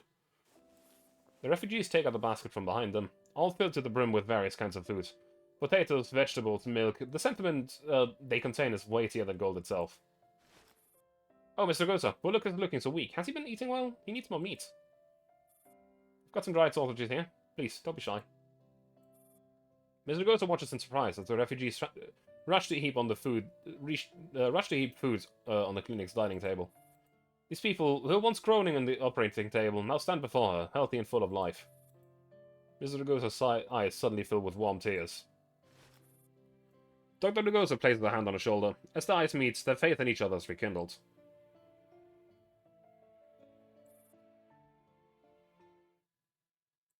Several months later, on a tiring yet pleasant morning, the frenzied knocking on the door jolts Dr. Rugosa awake from where he had dozed off in his armchair. He puts on his coat and opens the clinic's door. A strong man stands there, towering over Dr. Rugosa. Are you Eugene Rugosa? Yes, it's me. How can I help?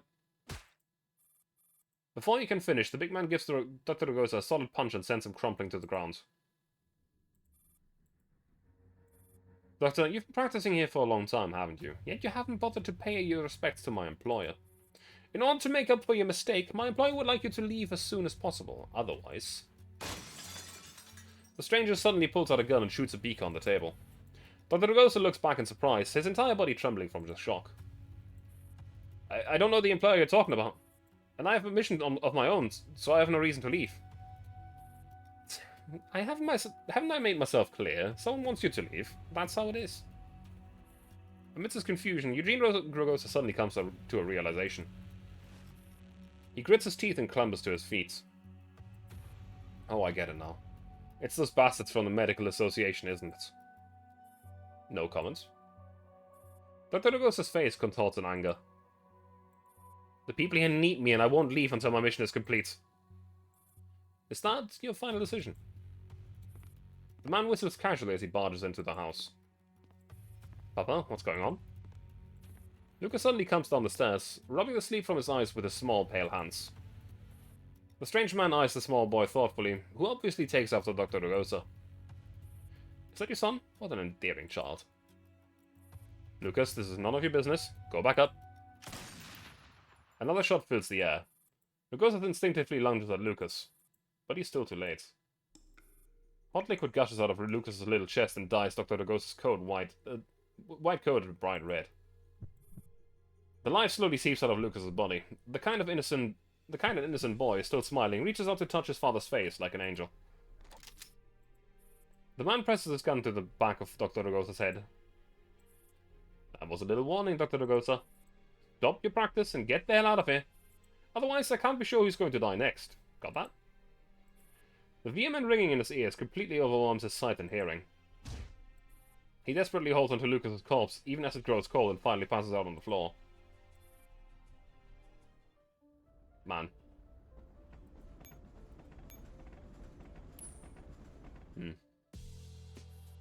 Several years later, in the Green Zone's central urban area, at the closing reception for the International Biological Forum, finely dressed medical professionals and academics from various countries stand around, holding their wine glasses in a formal yet relaxed atmosphere. Standing in the very center and commanding everyone's attention is a man in his 40s, dressed in a grey suit.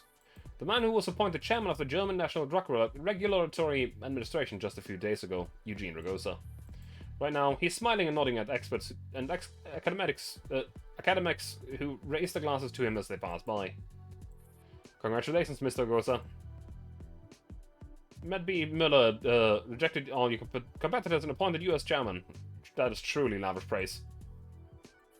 You flatter me, gentlemen. As a medical practitioner, I am simply contributing what little I can. Besides, the last drug that was approved could only delay the onset of symptoms instead of curing Elid entirely. As a medical professional, we still have much work to do. Dr. Rugosa raises his glass and humbly accepts praise from all the quarters in a gentlemanly fashion. Good evening, Mr. Rugosa. Your presence truly lights up the place. You probably don't know me, do you? Allow me to introduce myself. I'm Howard Schultz, CEO of Schultz Pharmaceuticals. A pleasure to make your acquaintance. Dr. Rugosa politely extends his hand and strains himself to put on a genial smile, but Schultz's greasy palm and ingratiating manner make him frown inwardly. What truly a rare occasion this is. Surely a young, capable pillar of the nation like yourself will be able to bring light and hope to all the people suffering from Elith and make great contributions to the nation. I try my best. How may I help you? Howard Schultz is not frustrated at being interrupted. Instead, he continues the conversation with the shrewdness and patience of all businessmen. Well, it's nothing terribly special. I simply wanted to meet you. After all, I'm a manufacturer of medicine, and the anti-Elith medication that the Schultz plants produce will need to go through you first. So getting to know you will facilitate our further cooperation, our future cooperation. Let's see. Don't worry, Mr. Schultz. As long as your medicine passed the trials and meet all the relevant regulations, I will approve them in a timely fashion. Indeed, indeed. That is the up-and-coming Mr. Rugosa for you. Then allow me to raise a glass in your honor. Here's to working together in the future. Dr. Rugosa nods and takes a sip of champagne. He then excuses himself and makes his way to the other side of the party, as Howard Schultz eyes him thoughtfully. 2 weeks later, at the Drug Regulatory Administration Office.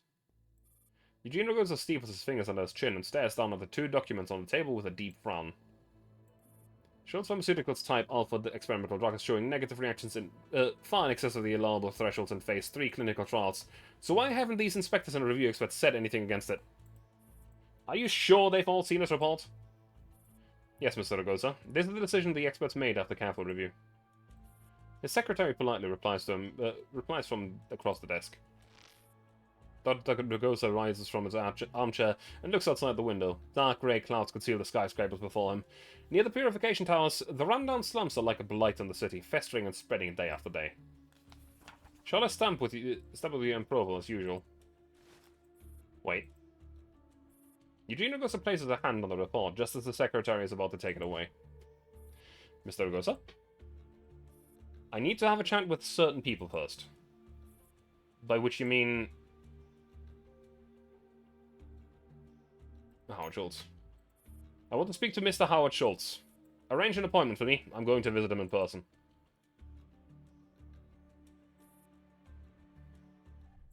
The next day, in the CEO's office of Schultz Pharmaceuticals. Dr. Rugosa lays the trial report on the desk. Schultz smiles calmly and lights the pipe in his hand.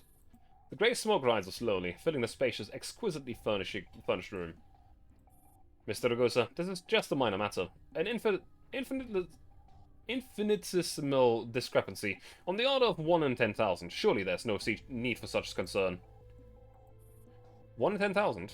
Mr. Schultz, have you ever considered this? Once the drug enters the market, 1 in 10,000 chance will be applied to a population numbering in the millions. Do you still think it's a minor matter? Howard Schultz waves his hand tiredly, gesturing to Dr. Rugosa to calm down. The Type Alpha compound is targeted at the low-end market patients who can't afford more expensive forms of therapy, and so its price is correspondingly low. Frankly speaking, we won't be able to make much profit off this project. Keeping the undesirable effects of the medication to that level is pretty much all we could do. I'm sure people will understand. That is no excuse for producing substandard medication. Dr. Eugene Rugosa, you don't seem to understand your situation. You have only 2 options. You either approve the drug, or look the other way. Even if you try to defy the state of affairs and take a 3rd option, someone will correct it for you. But when that time comes, you might not be happy with the results. Very well. Thank you for your advice.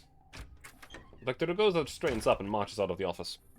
Behind him, Howard Schultz lets out a mocking chuckle as he narrows his scheming eyes. 2 weeks later.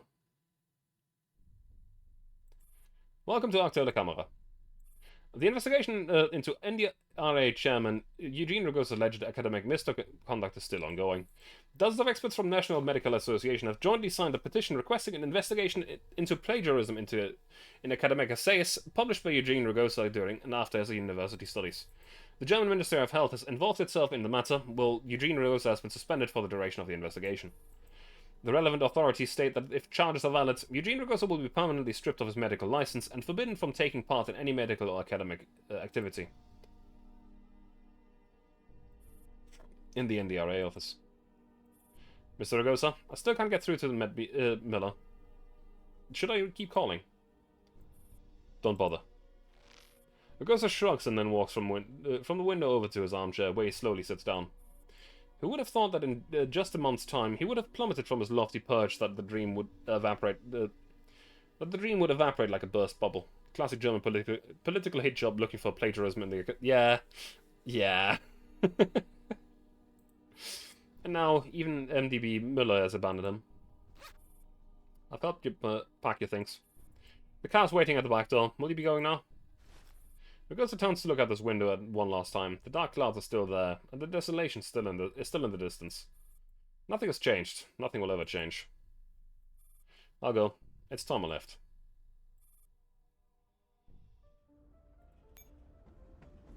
Piano Quintet in B minor.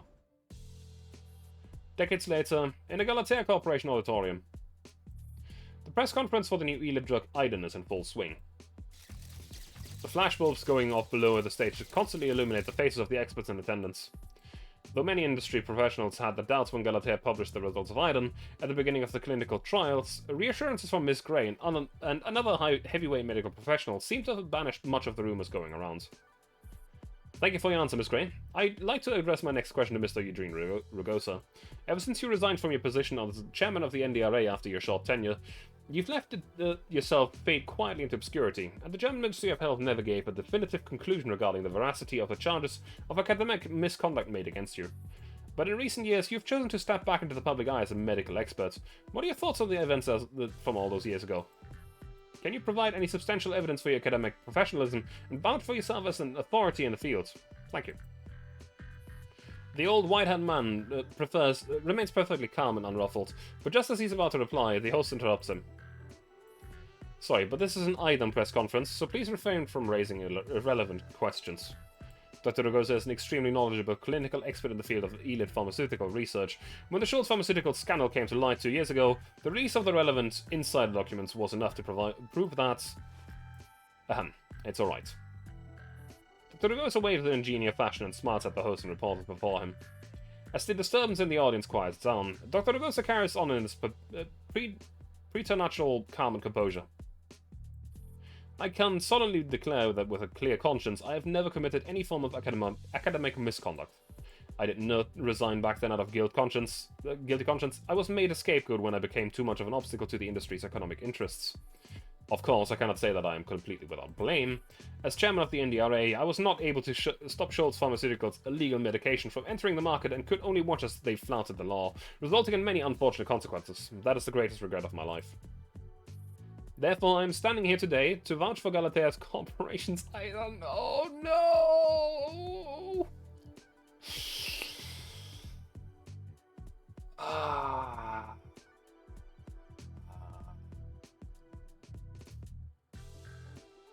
Man. Buddy. Pal. You've chosen the wrong corporation to put your money on. Fuck. For the people that don't know, Iden is not there to cure Elite. Iden is there to kill everyone that can't survive Elite.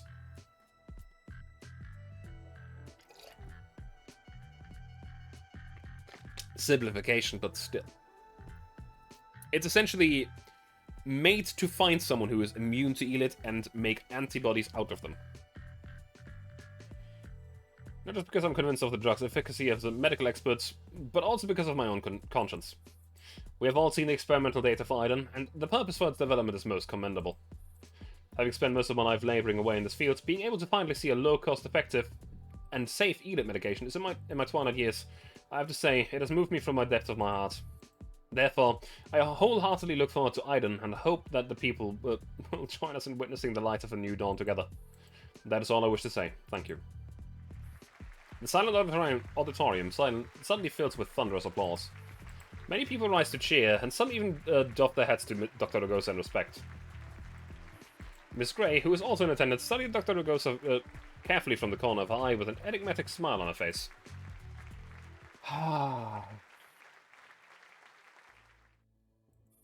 Inside a high-end office in Galatea Corporation. Thank you for taking the time out to attend Aiden press conference. How's work been going recently? Has work been going well recently?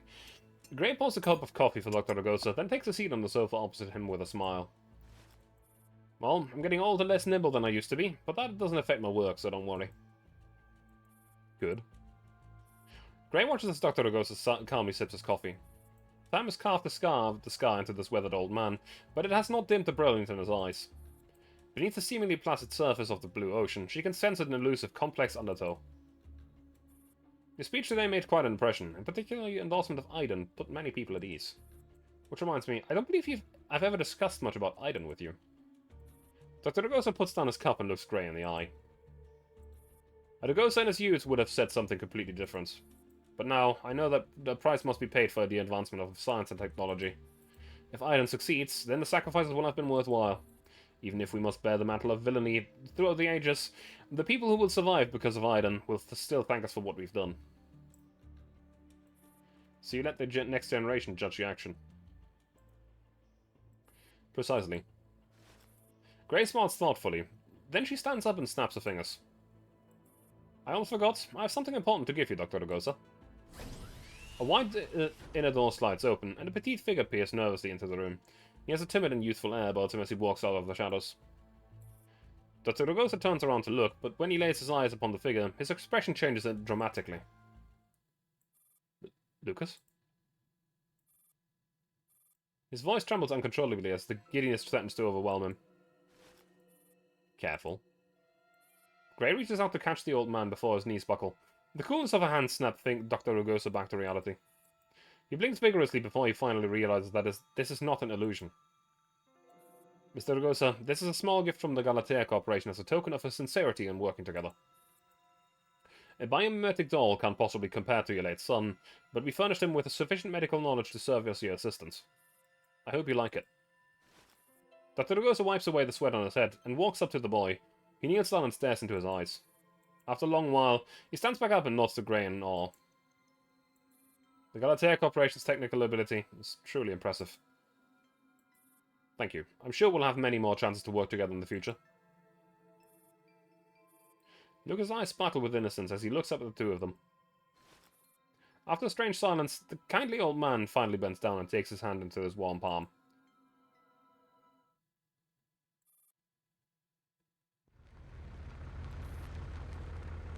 A month later, Eugene Ragosa and a group of young doctors set up a free clinic in the Soviet Union's Yellow Zone named the Transnational Humanitarian Rescue. Eugene disembarks from the vehicle with Lucas's help. As he treads upon the ravaged ruins, familiar memories flash through his mind. He remembers how his youthful self had come to the Yellow Zone with hope burning in his heart, and how he had clung to his convictions that he struggled through the day after day in hardship. However, his efforts were only repaid with pain. His only son died, his wife left him. Now all he has left is his assistant, Lucas. God bless Griffin, yep. But compared to his real son from the best days of his life, even the most finely made doll is nothing but a crude facsimile. Facsimile? I don't know how to say that word. Also, definitely not Panasonic. It's Panasonic. You know? Word ends there. Dr. Ragosa, please save my dad. Dr. Ragosa hears a pitiful plea from behind him. He slowly turns around and a refugee dressed in tatters comes into view. On the refugee's back is a wheezing old man on his last legs. The old man's body horrifically ravaged by elites, and his condition is critical. Dr. Ragosa briefly hesitates, but just as he's about to step forward, one of the young doctors beside him stops him. Dr. Ragosa, elite treatment isn't part of our services. Although the patients here have been waiting for a long time. Look. He looks in the direction where the young doctor is pointing. A long line of old and frail patients has formed in front of a rickety table. With just a glance, Dr. Ragosa knows all these cases have been chosen in advance, a cast for simple performance. He clenches his fist in silence, and finally makes his decision. Of course you treat the father. This patient is in the late stages of elites. I can't just stand by and do nothing. The young doctor watches in silence as Eugene Ragosa walks up to the refugee resolutely with Lucas in tow. What's the extent of the patient's dermal silicification? Stage 3, 18.6%. Chance of complications? It's hard to tell without scanning equipment. Use compound 1 to stabilize him for now. With a nod, Lucas withdraws a glass ampule filled with a clear green liquid. He fills a syringe with it and hands it to Dr. Rugosa. Dr. Rugosa unconsciously reaches out, as though feeling for something. Several seconds later, he suddenly realizes that this is not a lab, and there's no injection assistance device here.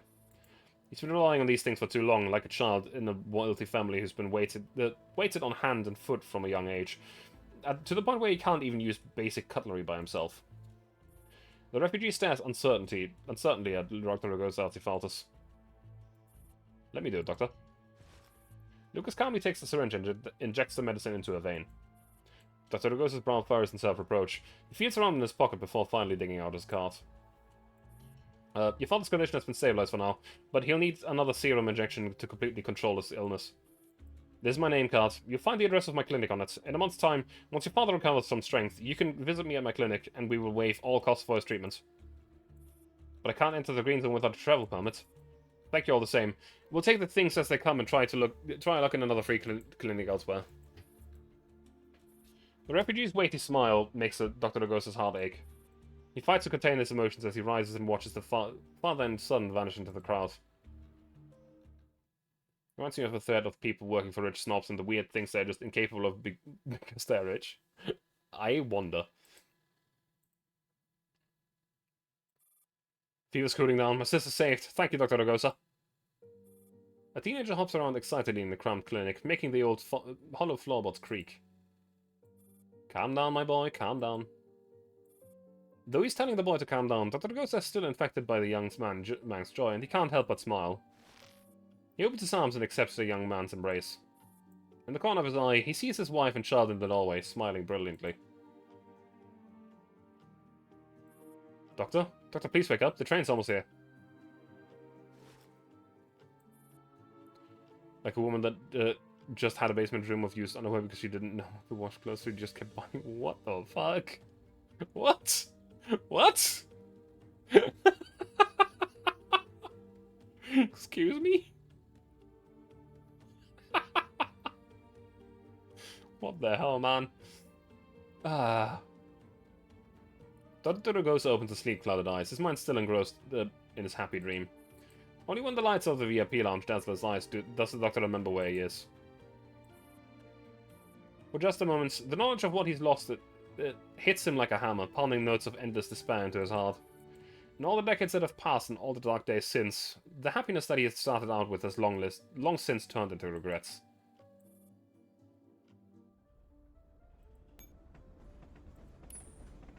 Hard to compute for a normal person. Yeah. Belorusky Railway Station, Moscow. Lucas helps Dr. Rugosa into the first-class carriage of the future. Doctor, the free clinic isn't over yet. Is it a good idea for us to go back early? If the Galatea Corporation learns that you didn't stick to the contract, wouldn't they blame you for it? My dear Lucas, you'll have cover for me, won't you? Understood, Doctor. I'll think of something. Dr. Rugosa tussles Lucas's hair and sighs heavily. Why are you sighing? I was just thinking about those refugees. They didn't get a chance to be treated in the end. Doctor? Sometimes I can't help but wonder, if I'd stuck to my guns at first, would things have turned out in any difference? Dr. Rugosa feels his little assistant concerned gaze on him, and he chuckles quietly. Look at me, talking nonsense again. Following a series of steady footsteps, a woman appears beside him. After checking her ticket information, she takes a seat opposite Dr. Rugosa. Hello, I'm Luke Miller. Eugene Rugosa, but you can call me Dr. Rugosa. After that brief introduction, the carriage falls silent again.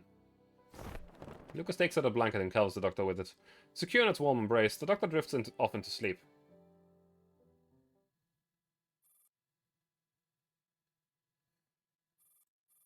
In a silent lab, while Dr. Rugosa is quietly preparing for the experiment, Lucas comes up to him. Doctor, the test subjects for today are here. Send them in. Alright. Lucas opens the door and ushers in a short little girl. Antonina, age 10, 120 centimeters tall, weighing 30 kilograms. She's eligible. Send her to the back. Yes, Doctor. Next, Rosita, aged 11. Lucas suddenly stops his examination and turns to the Doctor. Dr. Ragosa, this girl doesn't match her information. There's something wrong with her eyes. The Doctor walks up to the girl. She stares straight ahead with her clear, empty eyes and does not react to the Doctor's movements. She's blind. The Doctor thinks with a tinge of regret. She was plunged into hell before she could see the good of this world. Never mind. Let's not waste any time. If all other organs are fine, send her in.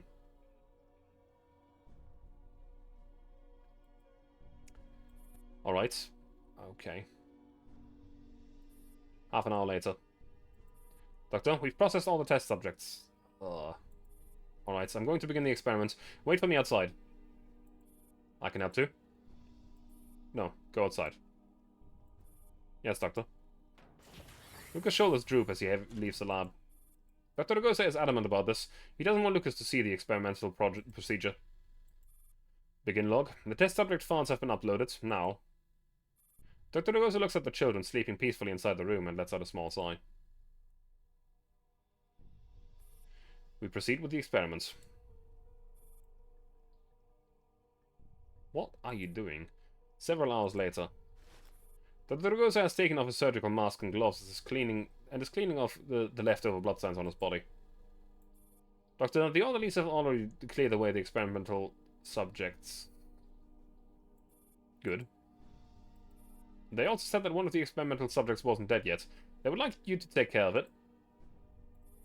Got it. Dr. Ragosa puts his blood-stained gloves back on and heads to the room where the test subjects are stored. It's that girl. She's curled up into a ball and trembling in a corner. Doctor, do you want me to do it? Ragosa looks into the girl's empty eyes, and after a brief silence, he turns to Lucas. Give her 2 sleeping pills. Are you sure, Doctor? 2 sleeping pills won't be fatal. I know. Just do as I say. Yes, Doctor. After taking one last look at the girl, Dr. Ragosa leaves the lab. Dr. Ragosa thought that would be the last time he ever sees the girl. Oh. It's Tarius.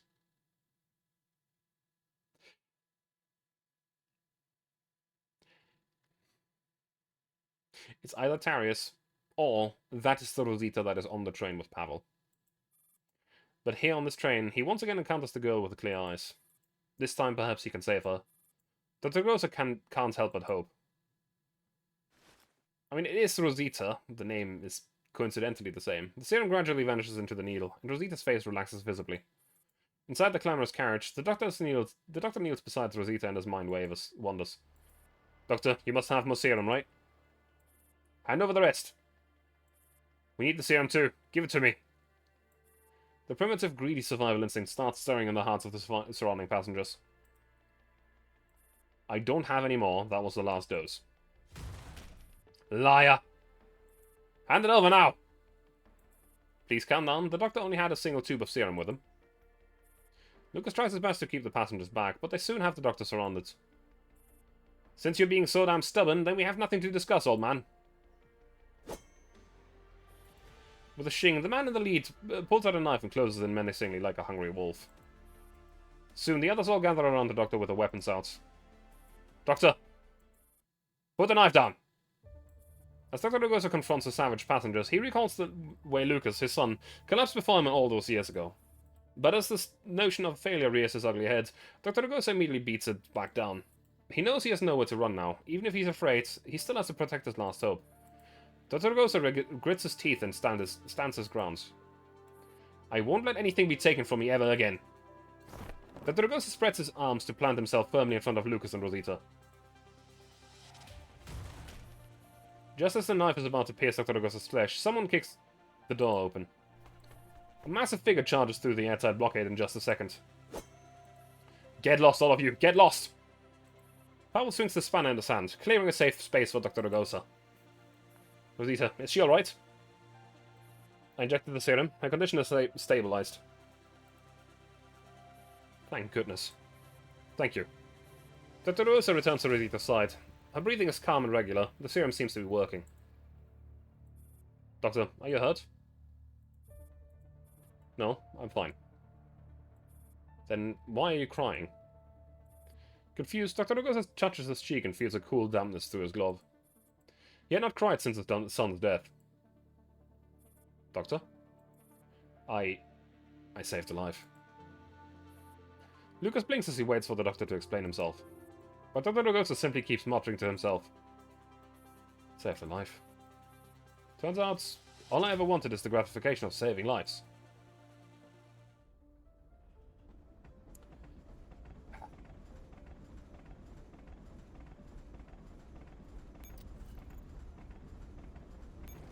Well, there's still a lot to do here. But goddamn granny face. I'm thinking right now, do we continue now? I think I'm gonna read a bit more. A bit more. It's now Granny's turn. She will haunt me.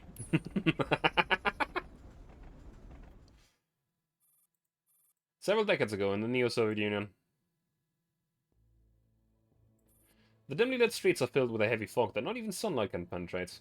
The rubble of fallen buildings have turned what was once a neat, orderly street into a twisted mess. Two men and a young woman hurriedly run through it. It appears as though they are hurrying to make a very important meeting. Just as they're turning a corner, the young woman heels suddenly stick into a crack in the ground, holding her in place. Can't you ditch those stupid shoes, Valeria? We're going to be late. The man who is in second in line stomps into the ground unhappily, his polished leather shoes ringing crisply and waking up the drunkard by the side of the road. That's alright, Gleb. We have lots of time. After all, your wife is a respected physicist, so it's understandable that she would want to preserve her image as a member of the intelligentsia. The man walking in front flashes an ugly smile as he regards the flustered yet still proud couple behind him. Even without looking up, Valeria can feel the contemptuous gaze of her husband Gleb on her. After the third fruitless attempt at pulling out a heel, Valeria pulls a knife out of her hands. With a ripping sound, she slides the slender heel off her shoe, as well as the heel of the other shoe. We can go now. Valeria stands back up in a single swift motion, with no wasted movements, and brushes past her husband. The gangster leading the way chuckles in surprise as he regards the decisive woman with an appreciative gaze. Hang on. Seems to be good. Okay. That was weird. I didn't know you had a blade like that on you. Should I hand it over? Like our handguns? The guy grins and waves his hand like he was swatting away an insignificant insect. Now, which lady doesn't have one or two handy little knives with them? Frankly speaking, we fully understand our practice. And besides, what kind of Mori would we be if such small things could harm us? Might as well run along back home. Oh, yes. Gleb laughs to play along, but he clenches his fists in frustration behind him. Life is full of ironies, and now even he, who was once a big shot, has to bow and scrape to a bunch of two-bit gangsters. Valeria takes in all these little signs of her husband's body language. She starts the knife away, and their guide nods coolly and politely. Let's not keep the old one waiting. Hurry up. Gleb. Yes, Gleb. Nicole wins. The guide whistles merrily while putting his right hand in his pockets. Then he turns to Mr. and Mrs. Gleb to their destination. Deep inside an abandoned building. After being allowed entry, the gigantic thug watching the door gives them a once-over before gently pushing open the blast door with a stout arm that has a tattoo of an 8-point star and 7 daggers on it. A tightly sealed room appears before them. Unlike the caution of the KGB's apparatchiks, the Vori's base in the Yellow Zone is not secret by any means, but with the entire office in open view, this surprises Gleb. Surrounded by the light, an old man in an exquisite outfit turns around to face them. There's a ruthless look on his face. It's an honor to meet you, Mr. Chief Financier. Gleb bows decorously to him, and behind him, Valeria curtsies in respect. As a proud leader of the Vori, Zakharov became known as the Chief Financier among the Vori due to his boldness in conducting armed robberies and the lavish results he produced. Gleb knows very well that he is being permitted to meet Sakharov in person not simply because of his induction into the Vori while in prison, but due to his outstanding resume during his time with the KGB. A pleasure to meet you, Mr. Gleb. One of my men heard that you would be gracing us with a visit and asked me to present you with a generous gift. Sakharov snaps his fingers and the stout man in black walks up to Gleb. Suddenly, the man slugs grab Gleb right in the gut, knocking him to the ground. A most weighty gift indeed. After a while, Gleb finally manages to catch his breath and climb back up to his feet, shaking off Valeria's attempts to help him up. If that gift will help soothe the anger of yourself and your subordinates, then any amount of pain on my part will have been worth it. However, when I was in jail, I made up my mind to abandon the KGB and join your organization. Why would you strike a man who is about to pledge his loyalty to you, and instead lose the chance to strike a blow against the KGB and the government? Sakharov taps his index finger on the armrest of his chair, and the mockery in his eyes slowly replaced with admiration. This man is a high-ranking KGB agent, an intelligent one who knows how to judge the situation. Having him join the Vori would certainly be quite serendipitous. Sakharov slowly walks up to Gleb and carefully appraises this young man, who has clearly had the wind taken out of his sails, but who still maintains his pride. Finally, he extends his right hand to Gleb for Gleb to kiss. Of course, I understand what you have in mind, otherwise I would not be here to meet your wife and yourself in person. Valeria walks up from behind Gleb, takes Sakharov's hand and kisses it with the same decorous manner. But to join the Vori, merely pledging your loyalty with your words is nowhere near enough. You must adhere strictly to our principles. Sakharov pauses, then walks in front of his desk, lightly rolling a gleaming bullet between his fingers. The first is, we do not follow the law, and the home for a Vor is in prison. I trust you have done that. But the second rule, to do the impossible, that is what you must prove to me. Think of it as a little test before you can join the Vori. Understand, Mr. Chief Financier. I will show you our sincerity and prove our loyalty and worth our actions. I'm certain we will be able to offer you a satisfactory greeting gift. Sakharov waves his hand and smiles as he watches Gleb and his wife leave. From his many years of experience, Sakharov has the feeling that this ambitious young man called Gleb will surely become a key figure within the Vori in the future. I don't know about that. But the woman, though. A week later, in a temporary Vori hideout. Gleb checks his guns and ammo, then stands up and stares intently at the model of the bar in front of him. Has the message been relayed? Do they know their respective tasks? Yes, I've checked and double-checked. Valeria slowly steps out of the shadowed doorway and adjusts her husband's tie with her cold hands. Per instructions, their submachine guns have been fitted with suppressors and they're all wearing soft-soled shoes, so they won't make noise while walking on the wooden floorboards. What about the axe I asked for? Valeria points to the sofa behind the door. An arc of gleaming white light lies on the tattered black leather, radiating cold menace. Gleb smarts and hefts the axe. He strokes its blade carefully before swiftly fastening it behind him. There's nothing better than this for chopping off fingers. The chief financier will surely be happy with a gift. Don't you think, my dear Valyusha? Gleb laughs as he pushes the door open. 4 henchmen are outside, waiting for orders. Tonight we drink our enemy's blood. Move out.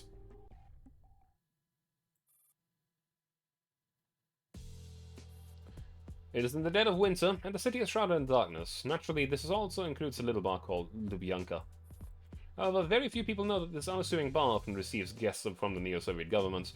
They come here to relax and wash away the fatigue of daily life with alcohol. This is the haven of intoxication, and also Gleb's current hunting grounds. Early in the morning, 2 men in black walk up to the door of the Lubyanka bar, and then they suddenly stop. Please show... Before the 2 guards can finish, they are shot dead by the men in black. The men in black kick open the Lubyanka bar's main door. They sweep the counter with a withering firepower, like they've rehearsed this before. A moment later, 6 people emerge from these 3 doors of the bar and meet again in the center of the first floor. We've executed all the guards at sight. The interior of the first floor has been cleared. No signs of the target. Very good. Stay in fortified position. We'll handle the second floor. Gleb smiles savagely as he pats Valeria's shoulder, then pivots on his heel before stepping over the remains of the ruined crystal chandeliers and treading on a bloodstained icon. He raises his gun and heads upstairs. Inside a certain room on the second floor of the Lubyanka bar. An important government official lies on a sofa under the flickering candlelight in the darkness. It's clear from the smile on his face that he is still lost in his warm, inebriated dreams. With a thud, a mighty force flings him to the ground, and the back of his half-bald head smashes onto the ground. Who the fuck hit me? The dignitary rubs his head and sits up groggily, half awake and half asleep, as he belches several times, releasing a stench of alcohol into the air.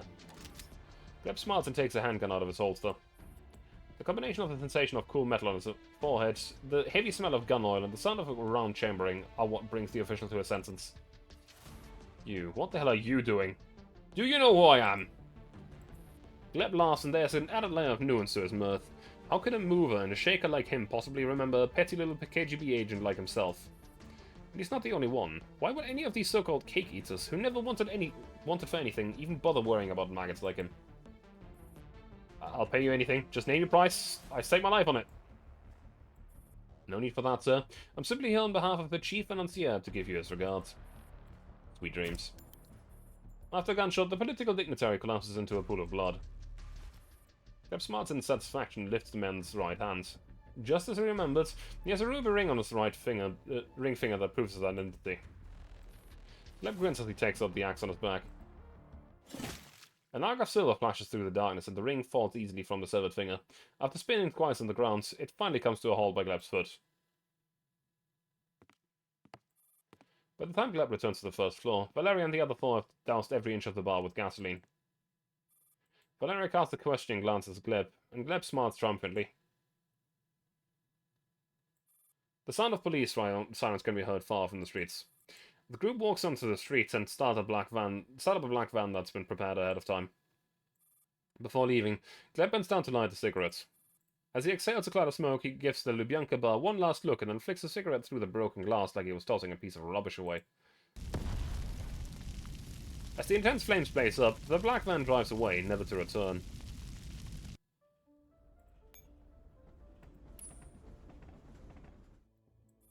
A severed finger bearing a ruby ring sits on a white silk handkerchief in the middle of the table. Efficient, ruthless, and decisive. Very well, you've proven your skills with action. Gleb bows in response to the chief financier's praise. Sakharov smiles and approaches, shaking Gleb's hand before turning his gaze to Valeria behind him. Mr. Gleb, surely someone as intelligent and capable as you must have an extraordinary wife too, no? I remember you introducing her to me officially. Sir, this is my humble spouse Valeria, who once spent some time in the Soviet Academy of Sciences. Valeria curtsies in acknowledgement. What a surprise. May I know what field of research you were involved in? Physics, sir. Sakharov nods to Valeria in satisfaction and slowly walks back to the window. Very good, very good. Intellectuals are the true wealth of a criminal enterprise. The future of the arms smuggling world will be paved by groups armed with intellect. We ought to welcome you with open arms. Only... Sakharov slowly sits back down in a soft leather armchair and shrugs. Gleb and Valeria exchange looks and clouds of doubt start brewing in their hearts. There's another important rule among the Vori. Have no family of your own, which naturally includes your parents, your siblings, and which precludes forming a family, having a wife, or having children. If you cannot do that, then I'm afraid the two of you will have to leave this place for good. Can you accept that? Due to the lighting, Sakharov's face is shrouded in shadows. Even so, Gleb and Valeria can still see the sly flicker in his eyes. It would seem that the harshest test as yet has only just begun. Gleb licks his parched lips and his eyes dart to the side before he smiles and approaches the table, apparently with an idea in mind. Mr. Chief Financier, by the rules of the Vori, I should immediately forsake my beloved wife of many years. But after joining the Vori, my wife is no longer simply one who shares my bed, but my most loyal and intelligent partner. Surely you must have seen her contributions in the past few missions.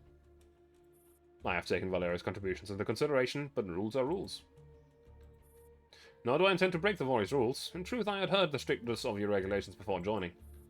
But the Vori have made it this far and grown so large not through blind adherence to rules and regulations. Brothers have helped brothers have helped brothers, and they have never once betrayed their comrades. Valeria and I hope to continue serving as two members of the Vori, and not as husband and wife. Sakharov lightly strokes his beard while his brow furrows. He appears to have been moved by Gleb's words. Gleb realizes his victory is at hand and sighs in relief, his mouth quirking up in an imperceptible smile. Yeah, he was smiling at the fact that Valeria had a gun in her hands and is about to shoot him. A gunshot shatters the heavy atmosphere in the room. Black-clad bodyguards rush in, and together with the goods already in the room, they turn the guns on Valeria. Opposite her, still facing Sakharov, Gleb's body crumples to the ground, fresh blood gushing from the hole in his head and seeping onto the soft carpet. Valeria puts a gun down and slowly raises her hands, enunciating each word carefully. Loyalty is proved with actions, not words. Her tone is as calm as and even as a frozen lake. The bodyguards in black clear a path for and Sakharov strolls through them, a blend of emotions gleaming in his eyes. I understand why you opened fire, but I am also curious. Would it not have been to your advantage to leave your husband alive? Leaving me alive would have done him a world of good. It would have given you the false impression that you had him by the balls, and it would have won your trust. But to him, I was nothing more than a tool to be discarded at any time. I want to live, not as someone's tool, but as Valeria. And thus I had to throw everything away. Slow applause echoes in the silent room. Sakharov bows his head and looks admiringly at Valeria. As everyone watches, Sakharov ceremoniously takes Valeria's hand and cuts her palm with a knife. The blood flows along the lines of her palm. Sakharov takes out an icon and ignites it. The firelight illuminates their faces, and embers of the burned paper slowly scatter in Valeria's palm. Today is Valeria, you are born. You shall join our enterprise and devote your life to the Vori until the day you die. And should you break this pledge someday, you will burn in the fires of hell, just like the image of the saint in your hand. Do you accept this? Yes, I do. Sakharov smiles and places his hand on Valeria's head. My dear Valyusha, please allow me to call you that. From this moment on, I grant you the name of Sakharov. O faithful Valeria Sakharov, I accomplished more impossible deeds for me and the Vori. This is my reward to you, and also my solemn expectation. Do you accept this? I, Valeria Sakharov, shall do as you wish.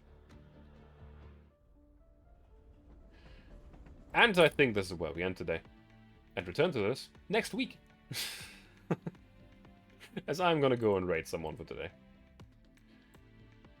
This end bit of story is interesting and very different. It's mostly backstory. I'm actually very curious about Catherine's backstory. Funnily enough. It seems that only one person is streaming today, so let's go and say hello to Nitro, who's currently playing Celeste. So, yeah. I should be back tomorrow with boats, so Ultimate Admiral Dreadnoughts is back on the table again. As our German Navy is slowly but surely providing very vital cover for basically the entirety of Europe, as we've taken France, parts of Spain, we are also in China, some parts of Italy, some parts of Africa, you know, just small bits. Anyway, have a good night, and thank you very much for being here. I hope you enjoyed it. Bye.